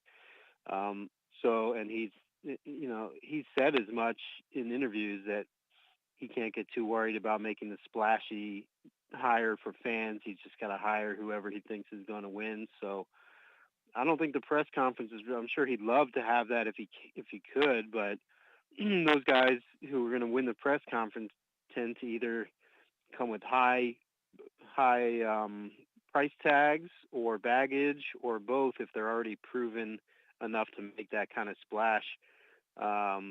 There's a few others, obviously, but for the most part, I don't think he's too concerned about that. You, I know, have sort of zeroed in on a front runner in the last week. Is that something that we can talk about, or is that something you still want? Yeah, sure. Okay. And I bring it up because I said all along, like from day one, I thought that the group of Enfield and Ed Cooley and Kevin Willard from Seton Hall was the most practical, top 3 targets for this job. The 3 guys that I looked at and said, are these are these guys you could get to come to Maryland, and would they be good hires? And so they fit both of those things, and I thought they were the three most practical. We know Enfield's off the list. I am more and more convinced, Jeff, that Ed Cooley ain't leaving Providence. The more people I talk to that understand him and his relationship up there, and are they really deserving of a 4 seed? Probably not, but like, my God, what a job he's done. He is beloved despite the fact that he has won one NCAA tournament game in his life. I am more and more convinced he is just not leaving that job for anywhere at this point. Yeah, I think you're right. It wouldn't completely shock me, but I think it's highly unlikely he'll get a new deal there. He's a hometown guy. He's from Providence. Everybody loves him, like you said. So coaches value security more than ever, and he's got, a new deal coming, all the security in the world you could ask for. So, and I think they'll pay him pretty well, even comparable to what Maryland would. So, yeah, and it's funny, people love him, and I do think he's a good coach, but I don't know if after Mark Turgeon, when the complaint was that you weren't making those March runs, hire a guy who's really never done anything at all in March. That brings us back to the other one, though, Jeff. Yeah. That brings us back to Kevin Willard, who I know you've identified as, and you've made it very clear, like it's not like we know or he's definitely the guy or anything like that, but he's the most reasonable person to identify as a front runner at this point. And based on the math, the three guys that I started with, I 100% agree with you that if you made me bet who's most likely right now, I'd say it's Kevin Willard. But, we got to identify the fact that he's also won one NCAA tournament game, and it's less of a certainty that he's going to win another one here this week than maybe it is for even an Ed Cooley.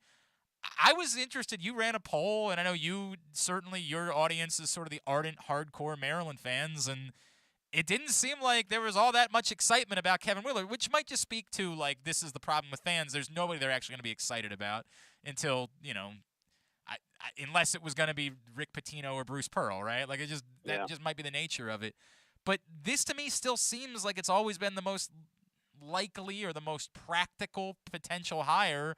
And yet, I do think there would be a few people that would respond and say, tell me exactly how he's not Mark Turgeon Part 2. Yeah, he has been the most practical. I think a couple of days after shortly after Mark Turgeon left, I did a hot board, and I had him as the favorite. And usually you would think it would have changed 100 times by now, but he's been the one consistent while other guys have gotten extensions or whatever else has happened to kind of take them off the board.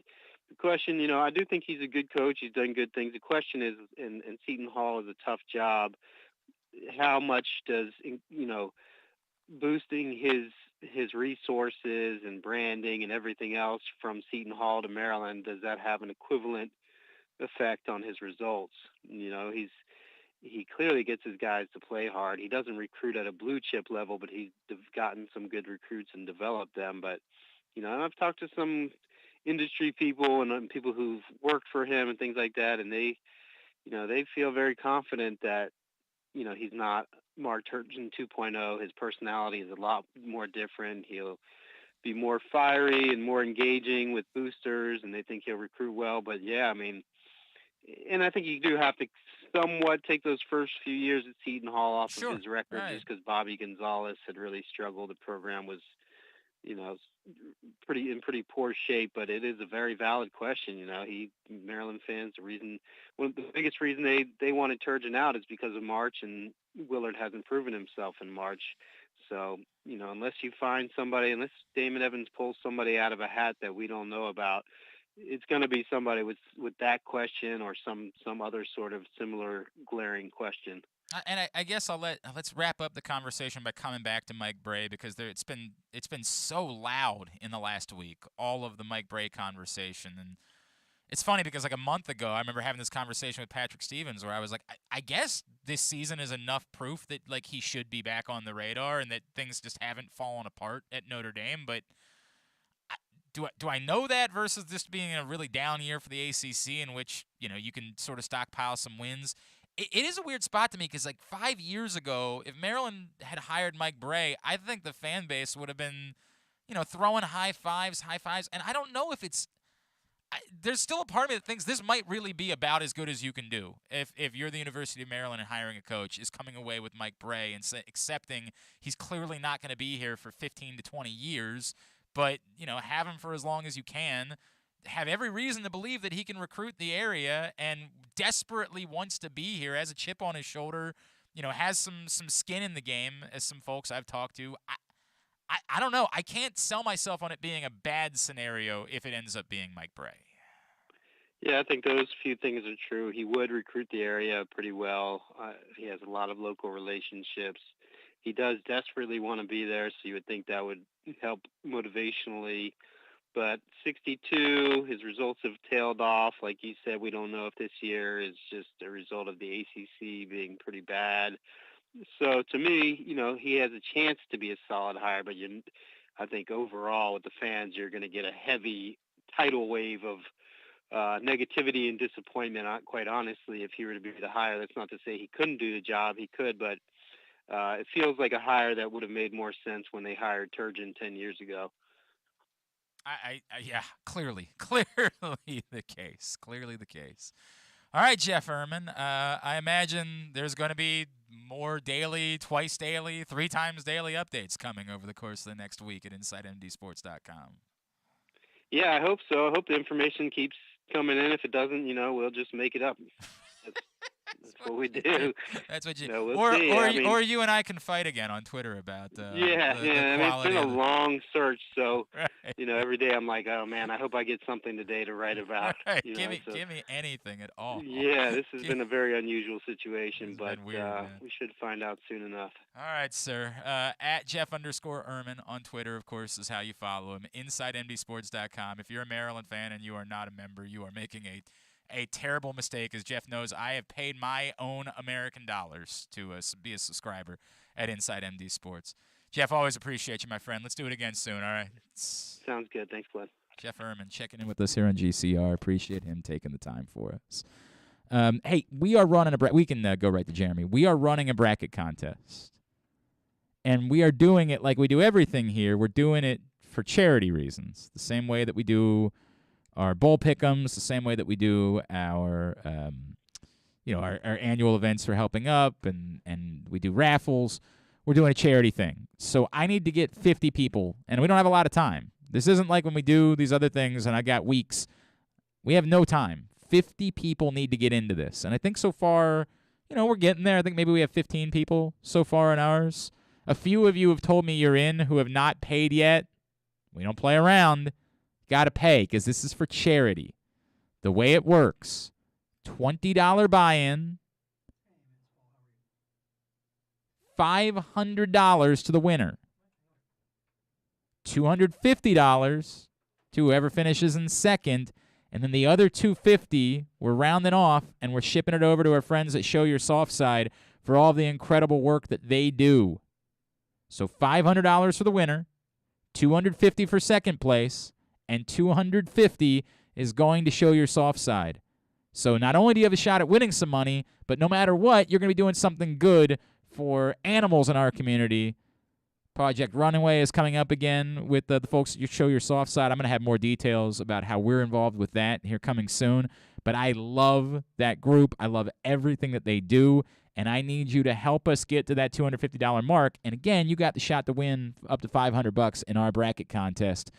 Message me one of 2 ways, at Glenn Clark Radio on Twitter or glennclarkradio@gmail.com. Let me know you want in. I'll send you the details, Venmo, PayPal, Cash App. In fact, if you just want to do it, you want to go ahead and send the money, all I need then at that point is your email address in order to send you the link.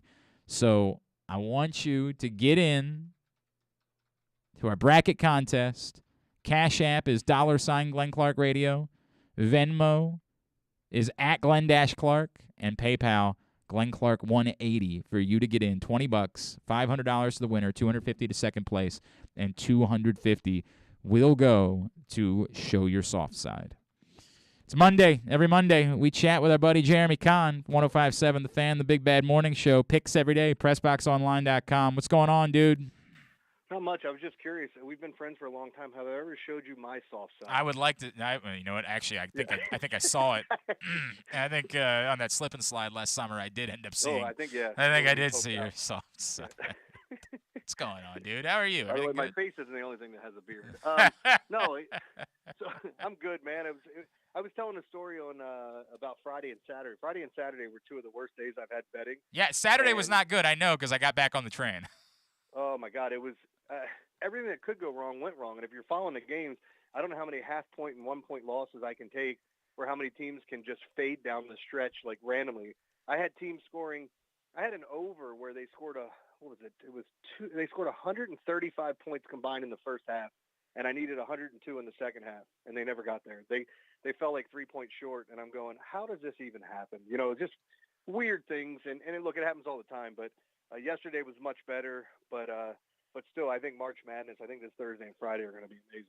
Oh, I mean, this is like, look, every year we say something like, well, man, I'm not as into college basketball as I was last year, and the one and dones have changed things for me, and man, I don't know these players quite as well, and Maryland's not in it, and then we get to the actual Thursday and Friday again, and we're sitting around with our pants off and just happy to be alive, right? Like it never changes the greatness of these first couple of days of the NCAA tournament. No, I mean, I'm looking really forward to, go look, and I tell people to do this every time. I think I write an article for Press Box just talking about it. When you break down March Madness, you should always look at the point spreads.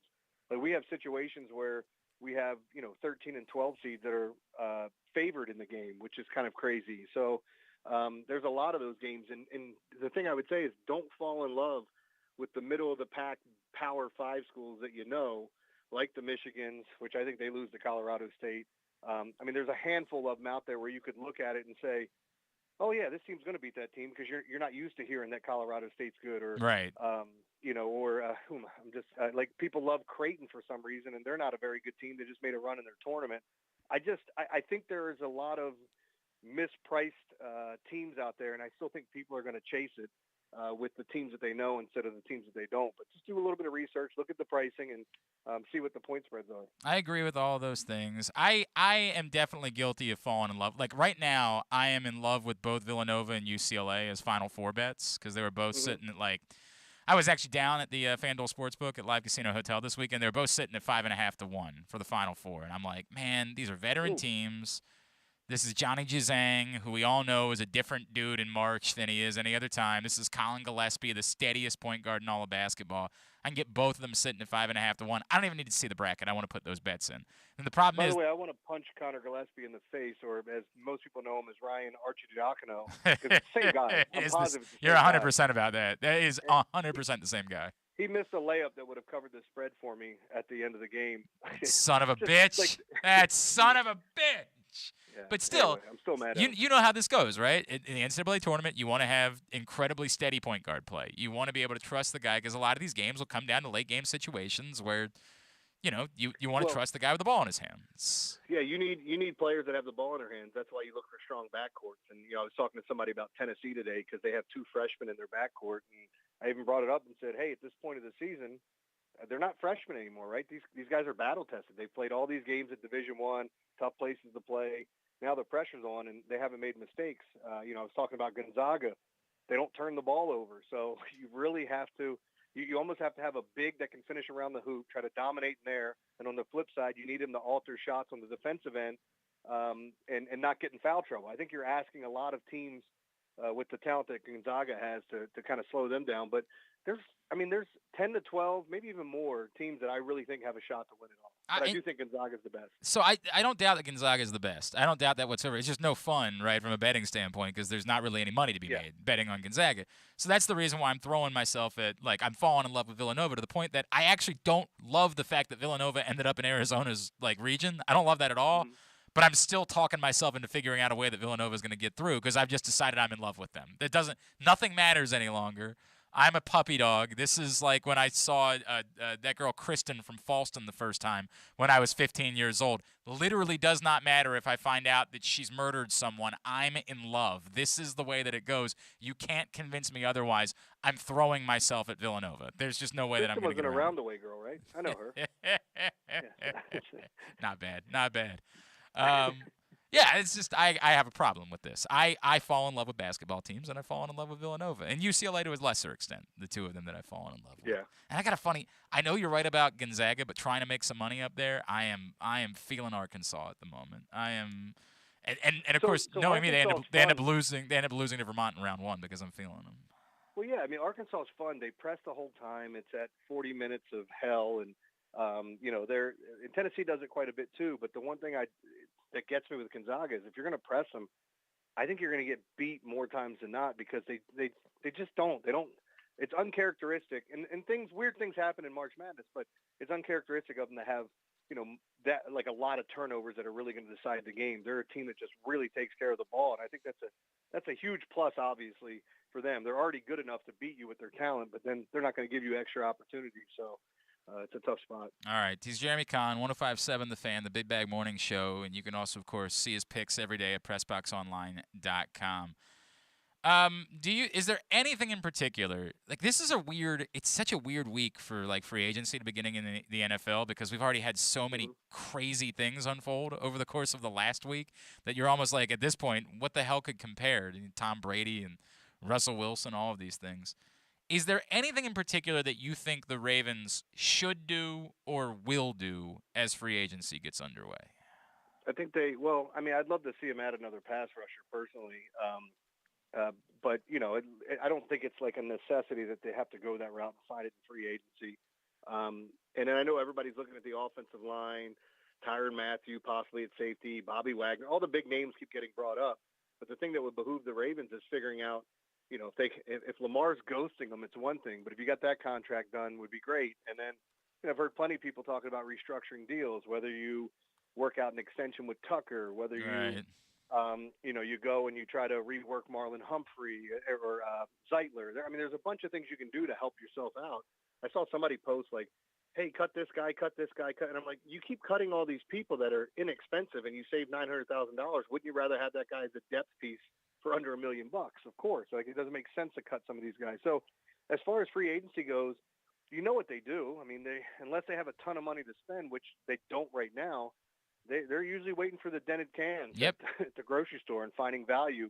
They like to sign guys that are street free agents where they don't lose anything in compensation from their comp picks. So we'll see. I don't think there's a necessity out there. Would I love to see Tyrann Mathieu come here or Bobby Wagner? Sure, because I still think they're really good players and can add something. And this team's getting healthy. So I don't think there's a necessity for me on the free agency market. And by the way, I'm waiting for this last big domino to drop, which I think is the game changer, is where Deshaun Watson ends up. So, you're right. It's significant. At the same time, like, there are so many teams that don't have quarterbacks. Jeremy, I wrote about this last week, and I'll continue to say it. Even with Tom Brady back, and even now that we are assuming Deshaun Watson is going to end up somewhere, there are still 6 or 7 teams that don't have a qualified NFL quarterback on their roster. Now, some of them, they have to stick with the guy that they've got. Like in Chicago, they're going to have to let Justin Fields be the quarterback, right? Like they can't make a move. New York. Could they trade Justin Fields for a Watson? They could. I'm talking about it in context of like the Lamar thing is still so weird to me, right? Like in this context where I've said, if the problem on Lamar's end is the Ravens, right? Like if the problem is, I'll respond to you, but I'm going to respond to you when you put up a number that's real, right? Not a $35 million number. I ain't signing for that, You want me to respond, but what is there to respond to? You threw out $35 million. Aaron Rodgers just signed for $50. What are we doing here? So if that's the problem, and the Ravens really are doing the bit where they're like, well, we just don't know yet. We'd like to see you bounce back from your struggles against the blitz before we talk about $50 million. If I'm Lamar, I say, cool, trade me, because I'm looking around and I'm seeing how desperate all of these teams are. The Vikings just gave $35 million to Kirk Cousins. Like, there is still a desperate quarterback market out there. And there are still plenty of teams that would say, look at who we're going to have to play. I even forgot when we were doing the list earlier, I didn't even put Pittsburgh on the list. They don't have anybody. They have nothing. They don't have a quarterback. Yeah. New Orleans. They've got a bunch of could-be's. It's like Mason Rudolph and Haskins and the Jimmy G rumors have been there, and that's the other thing. That's why I brought up Deshaun Watson. Is that ironically, I know there's a couple of teams that he was linked to today to go visit. New Orleans being one, Carolina, Seattle's name got brought up, but I've also heard Cleveland and Pittsburgh's name brought up with him, and it's an absolute game changer when you look at the division because wherever Watson goes, they automatically become a contender to win that division because unless he just goes to a team that has no talent that's totally devoid. But he's already on that team. That's Houston. Yep. So once he gets off of that team, I think wherever he goes, they become playoff contenders immediately. You're probably right about that. That's the reality of the circumstance. I keep coming back to, if I'm Lamar Jackson, when we keep having these conversations about him just waiting it out, why would he want to wait?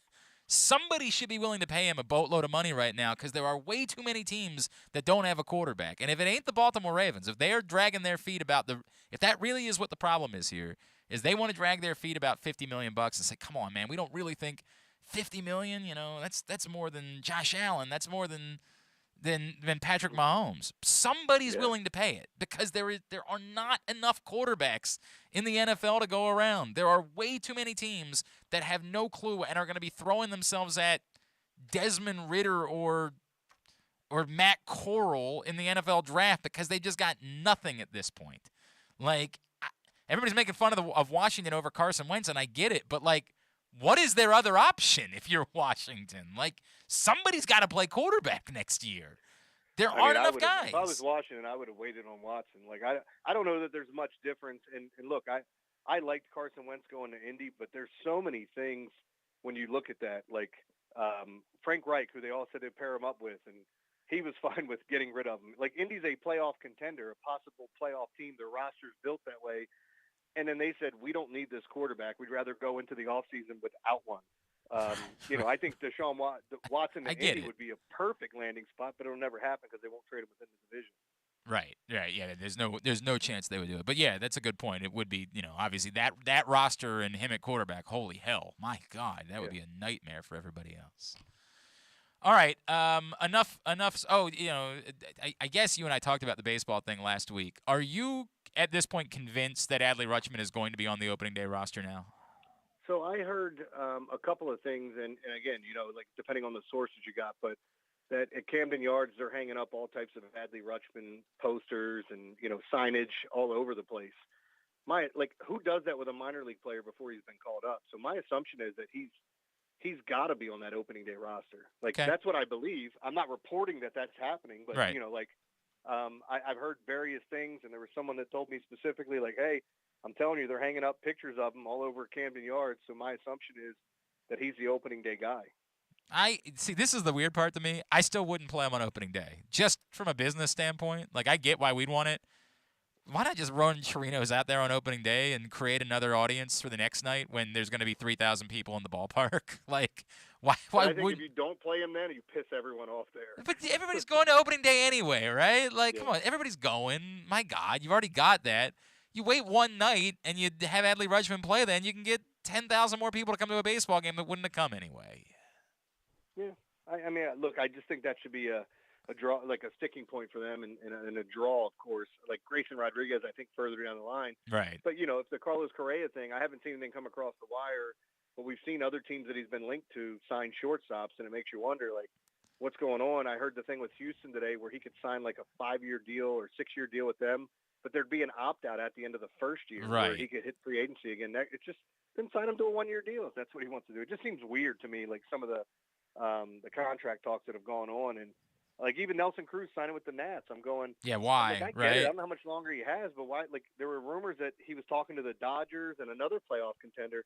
Why wouldn't you want to go where there's, I don't want to say there's no sure thing, but I'm saying as sure of a thing you can have to being in the postseason, that would be the Dodgers. And I heard the argument was now come hit behind Juan Soto, put up some crazy numbers, and let us deal you to a real team in July. And it's a possibility. Yeah, sure. sure. I mean, look, all of it's possible, but then you're not picking where you go. Right. So if correct. Unless they give you the luxury of having some sort of no trade clause in there, and you can pick which team you want to go to. But that's not a benefit to the team. Then I don't know. It just seemed a little odd to me that he picked that team. And I'm not saying the Nats have no shot, but the Nats have no shot.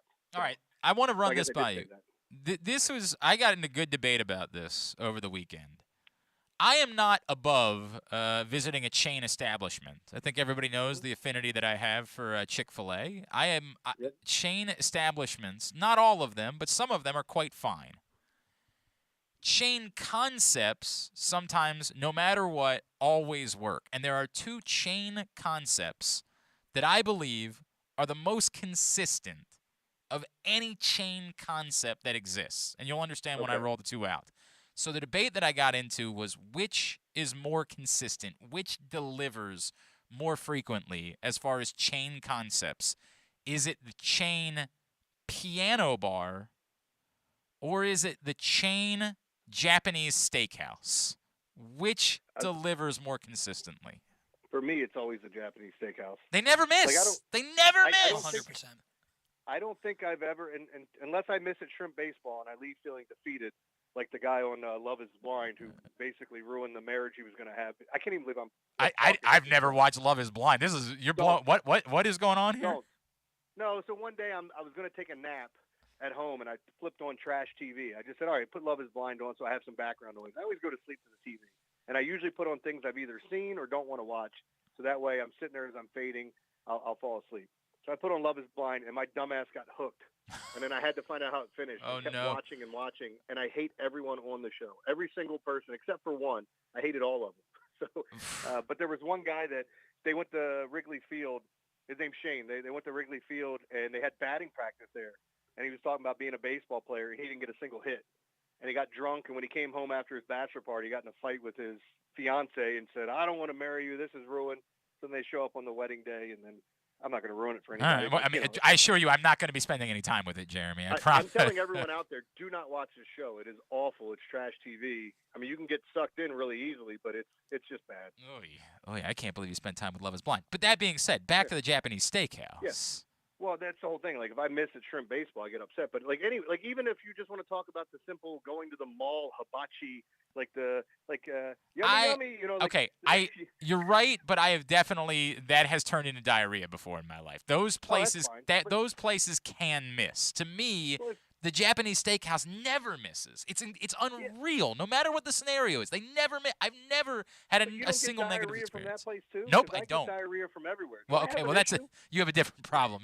Yes, if I'm peeing out the rear end, does that mean I have problems? Or should I yeah, get you might want to go see a doctor or something. Oh. But I stand by the piano bar is always a lot of people bringing up like, well, you could go to a piano bar on a Tuesday night and nobody would be there and it would be the same experience. The chain piano bars are not open on Tuesday nights. I'm talking about the big chains that are only open in big urban areas on big nights where there's going to be massive crowds, and you go in every time, and you know they're going to play the same damn 10 songs. They're going to play Sweet Caroline, and everybody's going to get up and hold hands and sing along, and it's going to be a magical moment despite the fact that you make fun of the song all the time because the Red Sox sing it. Like, it never changes. To your point, there's a great one in New Orleans, and I think some people go to it. It's the best bar in America.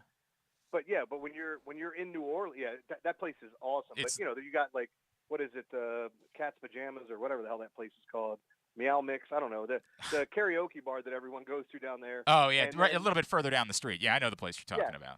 So there's something for everyone. Like they have a tiki bar in New Orleans that you wouldn't even think of, and it's amazing. So. But the piano bar, that's a great one. That's a great pull that I think a lot of people don't think of. But you get in there, and then even when you don't feel like going out and you hear somebody playing music and you start singing along, it's easy to have a good time. And then they bring you a bucket of booze over, and all of a sudden you're like, what the hell happened to my night? This was just going to be where we were going to hang out for an hour before we went somewhere else. And then you're there until 1 in the morning because you just sang along, and then at some point, one of your buddies got up and played on the drums, and for whatever reason, why did I pay $100 to let my buddy play the drums? I've seen him play the drums 1 billion times before. Why did I care about this? And by the way, like my favorite thing to get drunk off of is hot sake. So even cold sake. For that now matter. You're going back to the might Japanese be a setup for the steakhouse. next time we drink. You just pound sake. Oh God, a nightmare. Oh, that's a really bad idea, dude. I would love. We should though. I want to do a show dinner at the Japanese steakhouse though. It's just the best time you ever have. I took the reason it came up is I took the kids for the first time on Saturday. I worked a game. Oh no, my games got canceled on Saturday because of the snow. So we had nothing to do. I took the kids out. I think we went to the trampoline park, and then we were gonna go to dinner. And I was like, I bet they'd have a great time, right? Like they'd never been. I bet they would while out seeing all the same stuff for the first time, seeing the do with the volcano bit, every single layer of it, and they were losing their minds, right? Like they were losing their minds. It was the coolest experience they ever had in their life, and it's just the crap Japanese steakhouse in a strip mall. Like it's the same. There's nothing special about it in any way except it's always special. It's delicious. Always. God. It's always good. It's always good, man. I loved it. Oh, hey, speaking of shows to not spend any time with, did you watch Inventing Anna? No, my wife Don't. watched it. Don't. Okay. Stay the I hate F her accent. away. It starts the accent. You think it can't get worse than the accent because the accent is god-awful, and somehow it gets way worse. And you know me. They were saying, I can't they were saying bail. the original person it's done after, Glenn, that she has a really weird accent from moving all over the world that right. kind of picked up a different sound, and that's what the girl was trying to get down. But as soon as she started talking, I told my wife, I said, I can't do it. Oh, she might have done, it might be an incredible acting job. She might have nailed a horrible accent, but it's unlistenable. Like, you hear it, and you just want to vomit. It's so gross how bad her accent is. But again, it doesn't even end up being a top 3 problem as the show goes on. It is atrocious. Do you have something now, so I always get into these fits where I'm trying to figure out what shows I want to watch. Like right now, I'm knee-deep into, and I'm not all the way caught up, but Snowfall, which I love. I think it's a great show. I watched season 1, and I have not caught up since season 1. So it's great. I loved it. It's I just really, haven't. Really good. I got to go back. I got to go back and spend more time. Winning Time on HBO. It's amazing. It's a 10.5. Yeah. It is so much fun. I like the premise to begin with, and I love Jeff Pearlman. He's an unbelievable author, and I know I read the book at some point. The show is even better than that. It ain't Gemstones, but it's good enough that it has helped fill the void for me. It's that good. And as much as I hate it, I'm finishing up The Walking Dead. I read all the comic books, and I hate the show and where it's at now. And each show disappoints me more and more. But I'm going to finish this damn thing. I swear. I have no idea. And then I got to catch up on Righteous Gemstones. I was into this season early on, and then got caught up with basketball and haven't got back in. But I'll power watch. Yeah, that's the best show on TV. I mean, that is the absolute top dog of all television at the moment. Is Righteous Gemstones. This season of are you a Mrs. Maisel fan at all? I do, but that's another one where I watched the first season and never got back into. Yeah, this is a weird season where it's just sort of plodding along, and they're not I think I'm into episode 5 at this point, and I'm waiting for something to happen. And I get that's not the point of the show. The point of the show is the delivery and the throwback comedy that they give you, and it's tremendous. It continues to be really good. I just keep waiting for something big to happen this season, and we haven't gotten there yet. So that's the only issue I've had with it. All right. I mean, are there shows for you? I'm curious. Is there something that you're into now that you don't you love waiting for each week and watching it when it comes on? I mean it was Gemstones. I mean, it really was. Gemstones to me was the show, the show of shows. I can't believe how perfect that television program is. It's unreal, and people are like, well, they kind of cleaned things up this season. I'm like, nope, they didn't. There is way more. There is 6 things that I found during the season that I'm ready for them to go back to next year. I am in love with that show. So that was the biggest one for me. I am willing to embrace Winning Time as being that show moving forward that I'm just genuine looking forward to every week. And I do still try to watch Maisel every Friday when it comes out. I attempt to because I think it's that good. It's clearly not a show for me, but it's that good of a show that I try to watch it every week when it comes out. Short of that, I don't know. Oh, God. I'm so mad at myself for how much time I spent with Inventing Anna. I'm so mad at myself. It's funny. My wife brings it up to me because I still watch things that I know I'm not going to like. Right. I hate the Fast and Furious franchise, with a passion. Just hate it. And then so the last, Fast and Furious is out on HBO, and I'm sitting there and I say, you know what? I'm going to be going to bed. It's trash TV. Let me just watch it. It'll keep me entertained with some of the goofy stuff. And then my wife starts laughing at me at the things I point out. I was like, well, that's impossible. They would never that's ridiculous. Who would?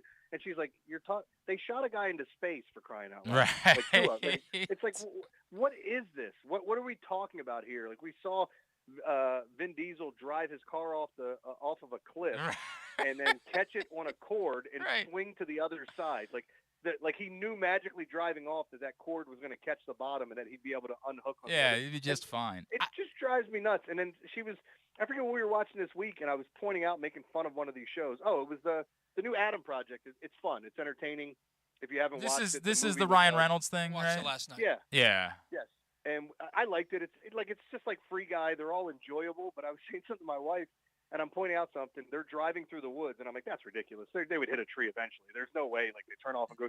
That was the most ridiculous. They're coming from the future, and you're talking about them driving in the woods. Some of that is okay in comedies, right? There were a lot of people that pointed out. I don't want to give you anything away about Have you gotten to the cycle ninjas at all in Righteous Gemstones? No. Okay. All right. Then I'll leave it alone. You're gonna there. ruin something But for me? it's a comedy, right? So like it works when it's in a comedy. The problem, I tell you one that's a weird one for me, Jeremy, that like bugs me, is when someone is supposed to be a hero or brilliant or whatever, and they only get out of a certain situation because of luck and nothing more than that, right? Like, well, that was the Fast and Furious. At one point, Vin Diesel's driving a car next to John Cena, and there's 2 helicopters chasing him, shooting missiles at him. Maybe I'm getting my movies. Maybe this was Adam Project, but they're shooting missiles at him, and they miss. Like these are supposed to be trained assassins. They miss. They shot 30 missiles, and not one of them hit the car. I'm going. First off, where did they load this many missiles onto a helicopter, and how do they keep missing? This is incredible. Like everyone going off next to him, 3 feet to the right. I got news to you, guy. Go 3 feet to the left, and you'll hit your target. Come on. I can live with like there being gunfire and somehow you miss. Like I can live with that. It's when clearly the only reason why you survived a certain situation is because, like a tree fell or something like pure dumb luck that kind of proves you're not worthy of the attention we're giving you. You're not that great. You just got lucky. That's it. Like, that's the problem that I have. And I wish I could think of a great example of this. I can't off the top of my head. But it happens to me all the time when I'm watching, like, even a superhero movie. I'm like, no, they just got lucky and nothing else. They're not worthy of it. That's what happens, man. It's real crazy. I love movies, and I think the one that really got me when I went to the movies and I saw the last Indiana Jones and it was about aliens. Oh yeah, I'm done. Get this out. Is Yeah, that was my buddy looked at me and said, they opened up a tomb and a guy's face melted. They drank from a cup. And the guy lived. This is too far for you. About? All right, that is fair. That is fair. I was the same way too, man. Like I'm not like the biggest Indiana Jones, but of course like any other human being, I loved Indiana Jones. And the last one I just was so angry at. And my wife's like, it was good. I'm like, no, it wasn't. It was absurd. I get into that all the time. Hey, one last thing for you, because I posted something on Facebook and I know it's been out now. And I know you're a big wrestling guy, but I was like one of the biggest. Oh, Scott fans. Hall, man. Oh. My favorite wrestler of all time, Scott Hall. Incredibly sad what he's going through right now. And I saw Kevin Nash's post and I retweeted it, and I thought it was really heartfelt. But it does kind of suck that the guy finally got back on track, got his life together, and then now a freak incident during surgery is going to cause him to lose his life. Dude, it sucks. AJ shared a story. He came on jobbing out once, and we were all so excited about it. Like, we worked – I did not know. Scott Hall is originally from Maryland. Did you know that? He was born in Maryland. St. Mary's County, right? Yep.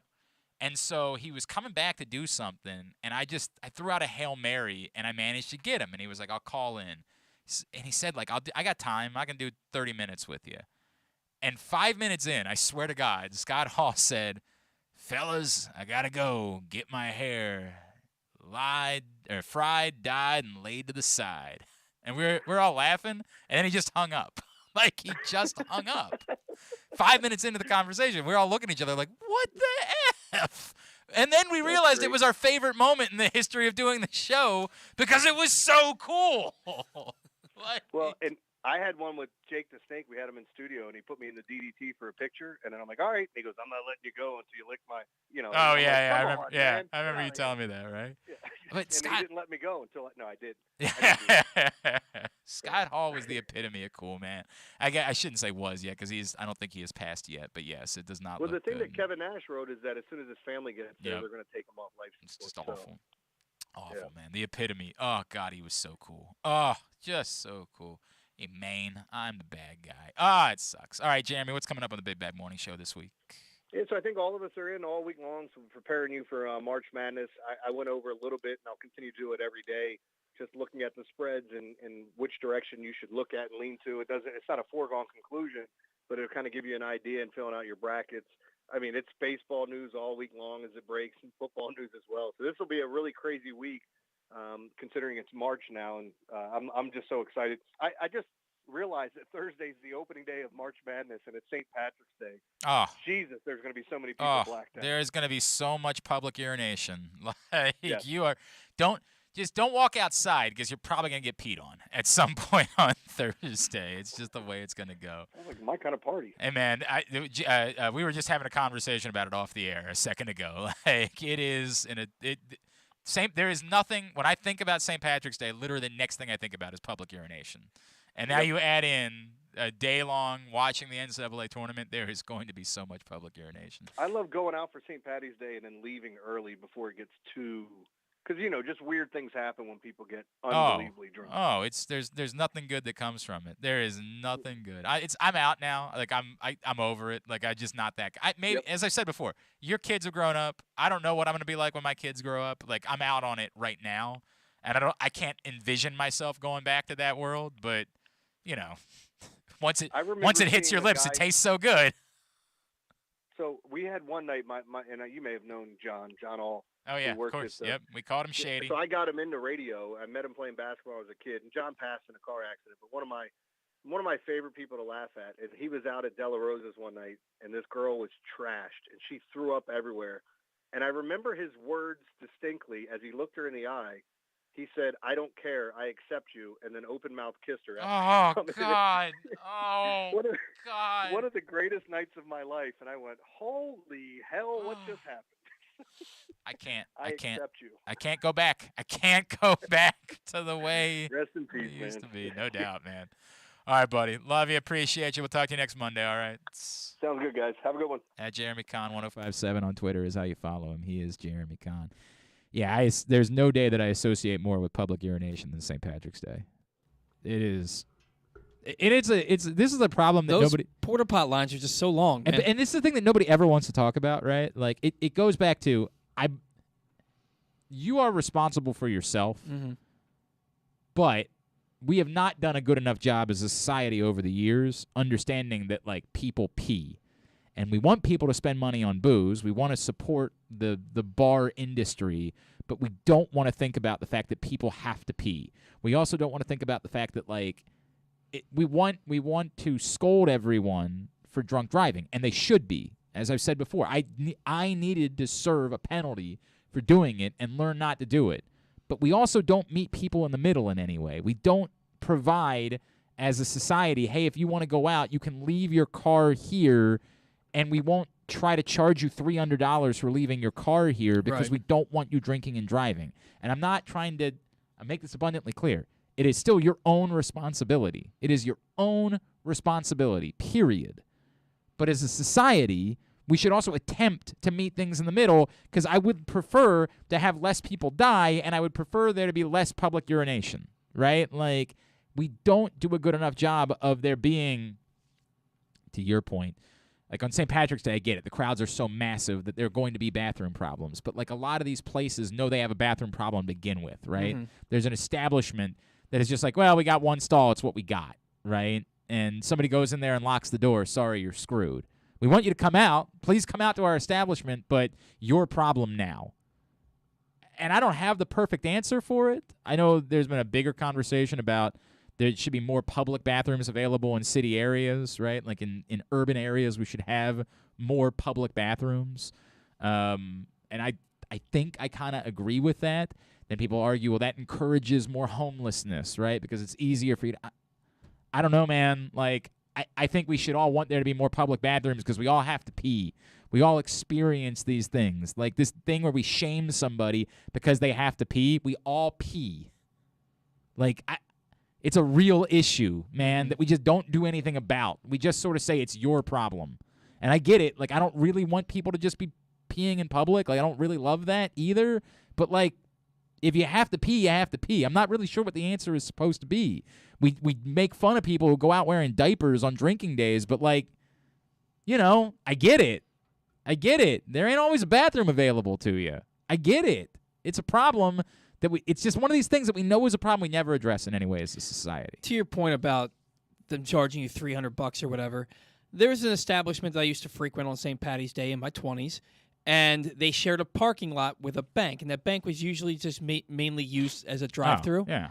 And they waited till like 10:30, 11 o'clock in the morning when people have already been out drinking, because St. Patty's Day starts at like 8 o'clock in the morning, where people have already been out drinking for 2.5 hours, to send somebody out into the parking lot and start calling a tow truck to tow these spots.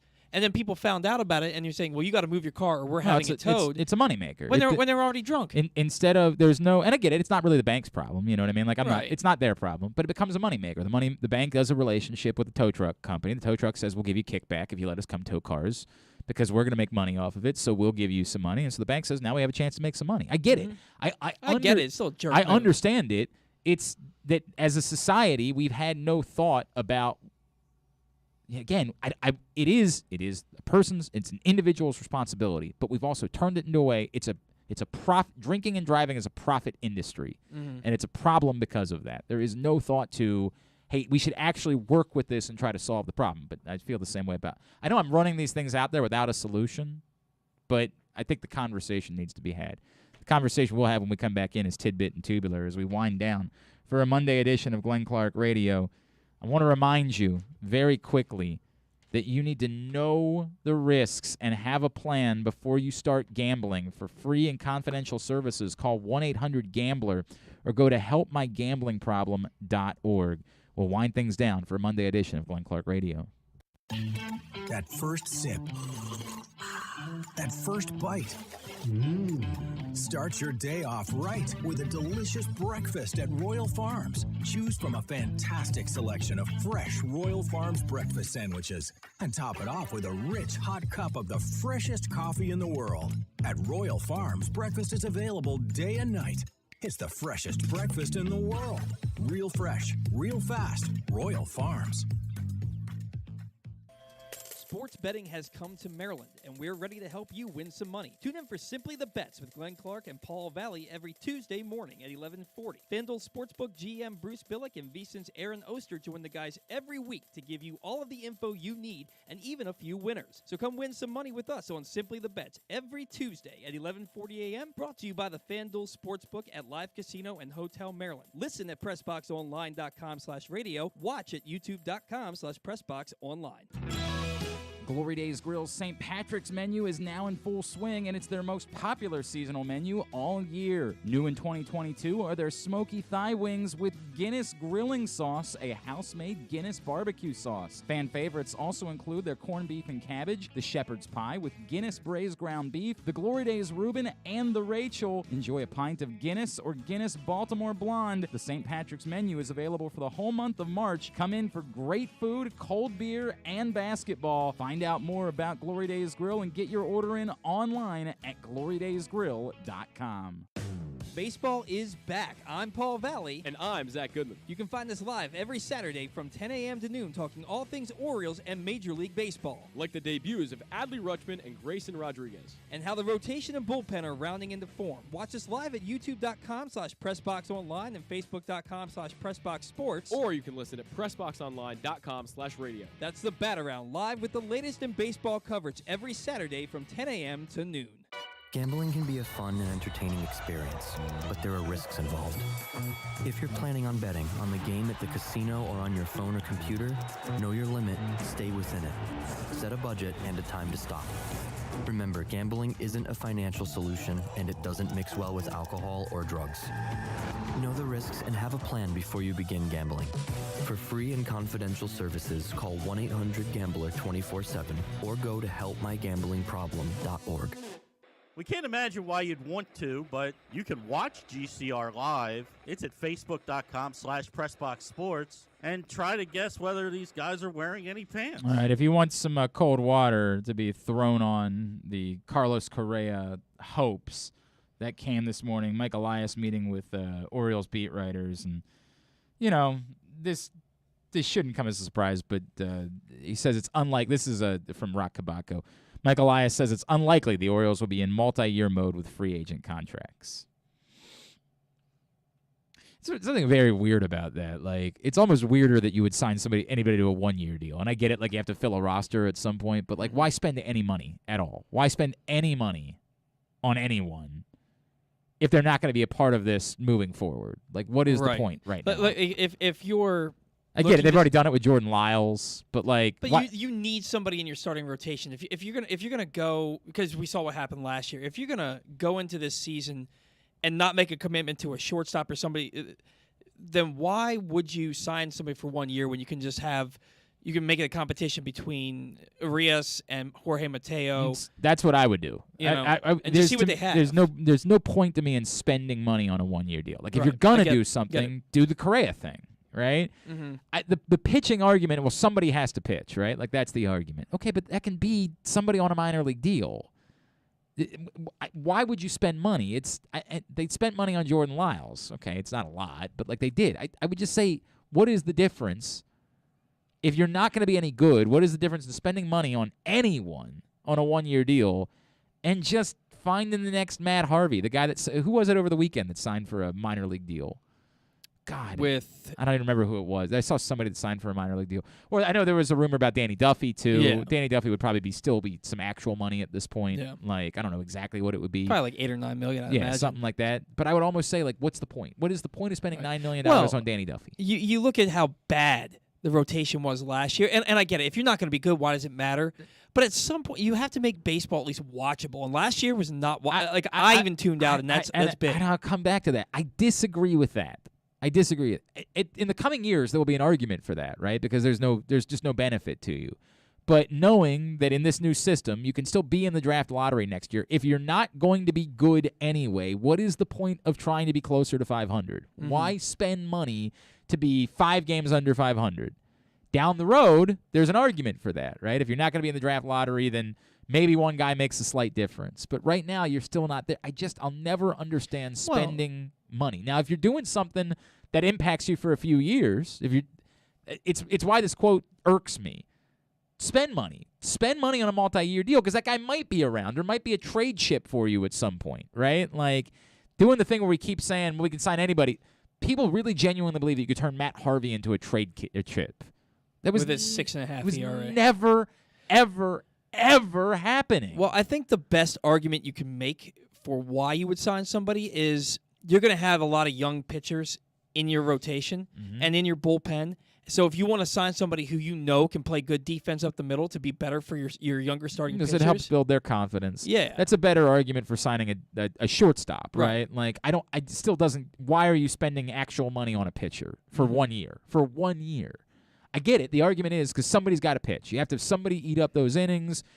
I understand that's the argument, but I'll keep coming back to that can be a guy on a minor league deal. That can be a minor league free agent that you just say, you're the guy, no matter how bad it is, we're sending you out there every 5th day to get us through the season because somebody's got to pitch until we think we have pitchers.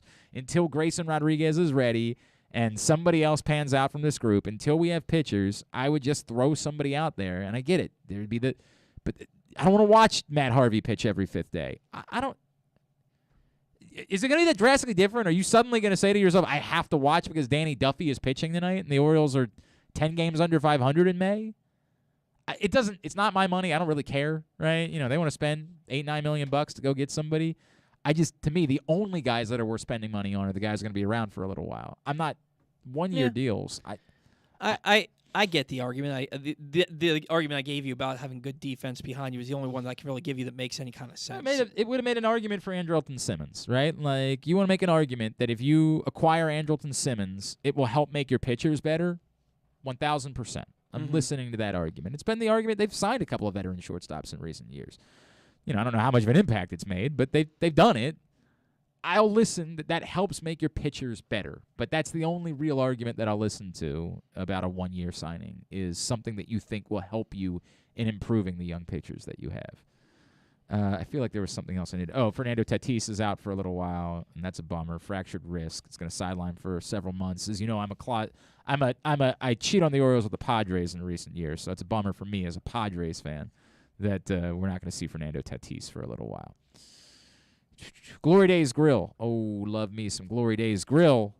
The St. Patrick's menu is available right now. It includes the Reuben, the Rachel, the smoky thigh wings with the Guinness grilling sauce. So much more. The shepherd's pie with the Guinness braised beef. All available at your neighborhood Glory Days Grill. GloryDaysGrill.com is the website for you to get your order in. I didn't even notice Proctor was hopping in. Proctor says, about Inventing Anna. It was crazy what that chick tried to pull. Almost amazing, but the show was meh at best. It's exactly how I feel. I get why it's such a compelling story. The show was terrible. The story, wildly compelling. Terrible show. How she pulled it all off, the things she was able to do, I mean, it is amazing, right? But the show, the biggest problem the show ended up having is in trying to tell the story of why all of these people failed, why were they all so duped by this girl? They end up telling a story like they've also been duped, but the show itself has been duped by the girl. And they try to present it as though this girl has redeeming qualities, and this girl is somehow the hero of the story. And she ain't. She has no redeeming qualities. She's a fraud. She's a scam artist. That's all she is. There's nothing else there. There's no, but. There's nothing redeemable about, but you're supposed to be a good friend or something along those lines. It ends up being an utterly wretched television show. I remember talking about this when Wolf of Wall Street came out. Like, it greatly bothers me, the scene in Wolf of Wall Street where, like, after the FBI guys busted Jordan Belfort, they, like, cut back to him, and he's miserable, and he's riding on the train, and they're trying to, like, almost portray it as though, well, who really won here, right? No, not at all. This is where we fail. We fail because we still continue to project that the scam artist, the guy that did the scheme, is the real winner in everything. Either because that's what we have to do when we make movies in order to get that person to participate, or because we think it tells some sort of compelling story. And the story is problematic. We have a responsibility to say, no, this is not something to aspire to. And Inventing Anna is just, it's trash. It's so bad. It's so bad. But yeah, the Lakers show, the winning time is a lot of fun. I didn't want to get sucked into it because of who the actress was. You don't like Julia Garner? She's great. No, I like her. It's a girl from Ozark, yes. right? Yes. But I knew that having her in it, and having her be that on the face and the face of it on Netflix was going to get people to watch. And when I read the info, I'm like, well, the story was pretty famous too. I mean, like the story itself. This girl Anna Sorokin, who the story is based on, like they could have gotten anybody to play her. It's such a wild story that you would be willing to watch. Proctor's point, they tried to set her up as a little guy taking on the big bad establishment, but she's a criminal. Like you constantly. People ask me all the time. I always have said, "Catch Me If You Can's the greatest motion picture ever made." And like, what's the difference? The way that they presented Frank Abagnale as sort of being like almost like a Robin Hood. Except for the fact that if you actually watch Inventing Anna, there's no confusion. She is constantly just trying to be. She wants to be something she isn't. So badly that she doesn't care what has to happen in order for her to be that person. She is unconcerned to what lengths she has to go in order to be that person. And they try to present that as redeemable in some sort of way. Or they present it as though, like, yeah, she might have done all these things, but she got people to pay attention to what dress she wore in court, and that's a redeeming quality. No, it ain't. We are lost as a society because we think those things are redeemable. Who gives a flying F? Not me. Thank you. It's awful. It's a wretched show. Terrible. Go ahead. Tidbit. Tidbit's brought to you today by, what's it brought to you by? It's brought to you by the Baltimore Police. Join a proud new generation of Baltimore Police and make an active difference in your community. Start with competitive wages and excellent benefits on day one. Join for good at bpdrecruit.org.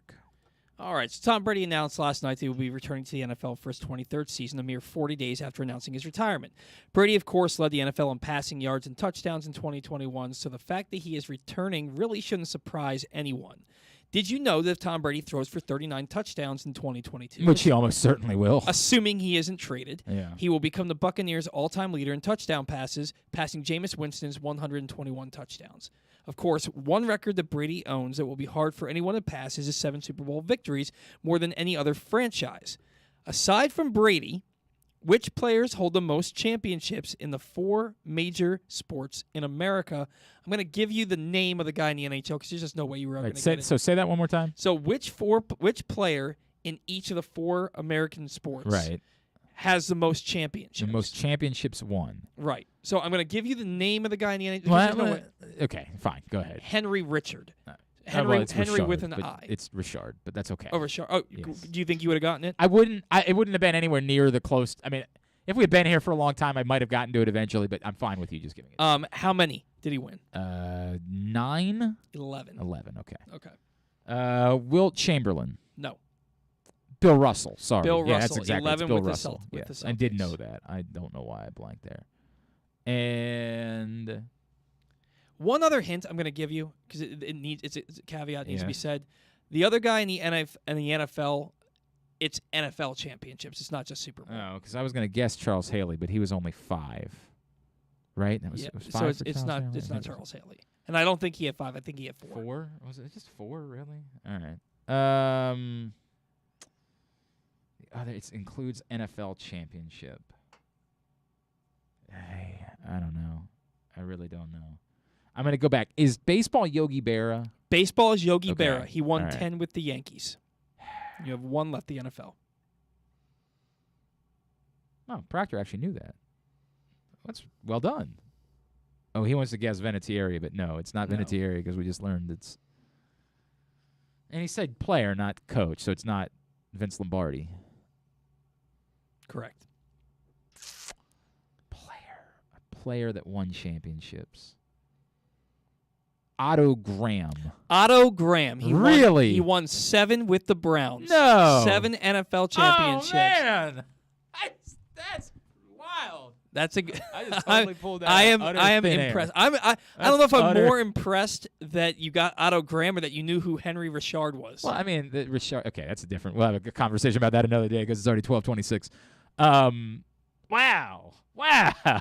Nicely done. That's totally random. Nicely done. That's just a lot. Honest to God, nothing more than an old football name that I thought of, and that's the reason why I said it. Wow, that was cool. Hey, coming up tonight, Stan the Fan Charles and Ross Grimsley are back with you on Facebook Live, and they'll be chatting with Doug DeCinces. A lot to discuss in the fallout from the CBA. Of course, Doug DeCinces, someone who was a player rep during his career, so he'll give some perspective on the end of the lockout and what's coming up next. Doug DeCinces joins Stan the Fan and Ross Grimsley tonight on Facebook Live. You will want to make sure you check that out. And if you miss it live, you'll be able to watch it tomorrow, facebook.com/PressBoxSports or at PressBoxOnline.com/video. And that's tonight at 7, by the way, if you want to watch it live. Here's what's coming up tonight, Totally Tubular-wise. Totally Tubular is brought to you by... it's brought to you by Live Casino and Hotel. Don't forget, we'll be back this Friday in the FanDuel Sportsbook at Live Casino and Hotel. Rodney Elliott and I will be hanging out with you from 12 to 4, watching games, giving you advice. I told you yesterday to bet the under in the Big Ten title game. If you had been there, you would have been cashing in on that. Also, we will have great giveaways. They have these really cool cups at Live Casino Hotel that when you put liquid in them, they turn red. It's very neat. And so we're giving some of those away yesterday. We'll have great prizes Friday afternoon as we're hanging out there. Of course, every day during the first weekend of the tournament, Live Casino and Hotel, the FanDuel Sportsbook, will open at 9 a.m. So 9 a.m. Thursday, Friday, Saturday, and Sunday. And if you make a $50 bet on any game in the NCAA tournament this year, whether you win or not, hold on to your ticket, and you'll be entered into the hopper. You'll win a bracket bonus. Somebody's going to win a $500 bracket bonus despite losing on their bet. So make sure you get down to the FanDuel Sportsbook at Live Casino and Hotel. All right, here's what's coming up tonight, Totally Tubular-wise. The Players wraps up this afternoon on Golf Channel as they have been playing through rain and wind, but that'll wrap today. Golf Channel for Round 4 at 1 o'clock. Big Ten Network Plus, Georgetown and Maryland baseball at 6 o'clock. NBC Sports Washington, Wizards Warriors at 10. ESPN for Nuggets Sixers at 7:30. Bucks Jazz at 10. NHL Network Coyotes Senators at 7:30. Tennis Channel, more coverage from Indian Wells at 2 o'clock. Nice to see Tommy Paul knock out Sasha Zverev last night. That was a big win. USA Network for Man City and Crystal Palace at 4. And the WWE Raw tonight at 8 as well on USA. Some non-sports highlights. Marissa Tomei is going to be on the Tonight Show starring Jimmy Fallon. Marissa Tomei. Everybody loves Marissa Tomei. Aunt May. I love me some Aunt May. There you go. Pretty saucy night on A&E. You have Secrets of Playboy at 9 and the Chippendale Murders at 10. And then The Gilded Age and My Brilliant Friend at 9 and 10 on HBO. People do like The Gilded Age. I've heard a lot of good things about that. I have yet to program. check it I out. spent no time with it myself. But it's on the home box office, so it's got to be good. All right. Thanks today to Jeremy Conn. Thanks also to Dan Duquette, as well as to Jeff Ermann from InsideMDSports.com. We'll get it all up in the greatest hits section of the Archives. tab at GlennClarkRadio.com. Patrick Stevens will join us tomorrow. Brenda Fries, yay, nay. I'm going to send another email. Expected we to should chat have with her Brenda tomorrow. Fries tomorrow. And I believe also Antoine White, who is the women's coach at Mount St. Mary's. Yes, no men's team made it into the tournament, but 2 area women's teams are in. So we will catch up with them before the tournament gets underway. Thanks to everybody at PressBox, all of our great sponsors and partners, Glory Days Grill, Royal Farms, the Baltimore Police, Grade 8's Memorabilia, Live Casino and Hotel, Underdog Fantasy Football, Blue Line Canine, your local Toyota dealer, buyatoyota.com. Thanks to Paul. Follow him on Twitter at Paul Valley III. Follow us on Twitter and Instagram at Glenn Clark Radio. Have a great Monday.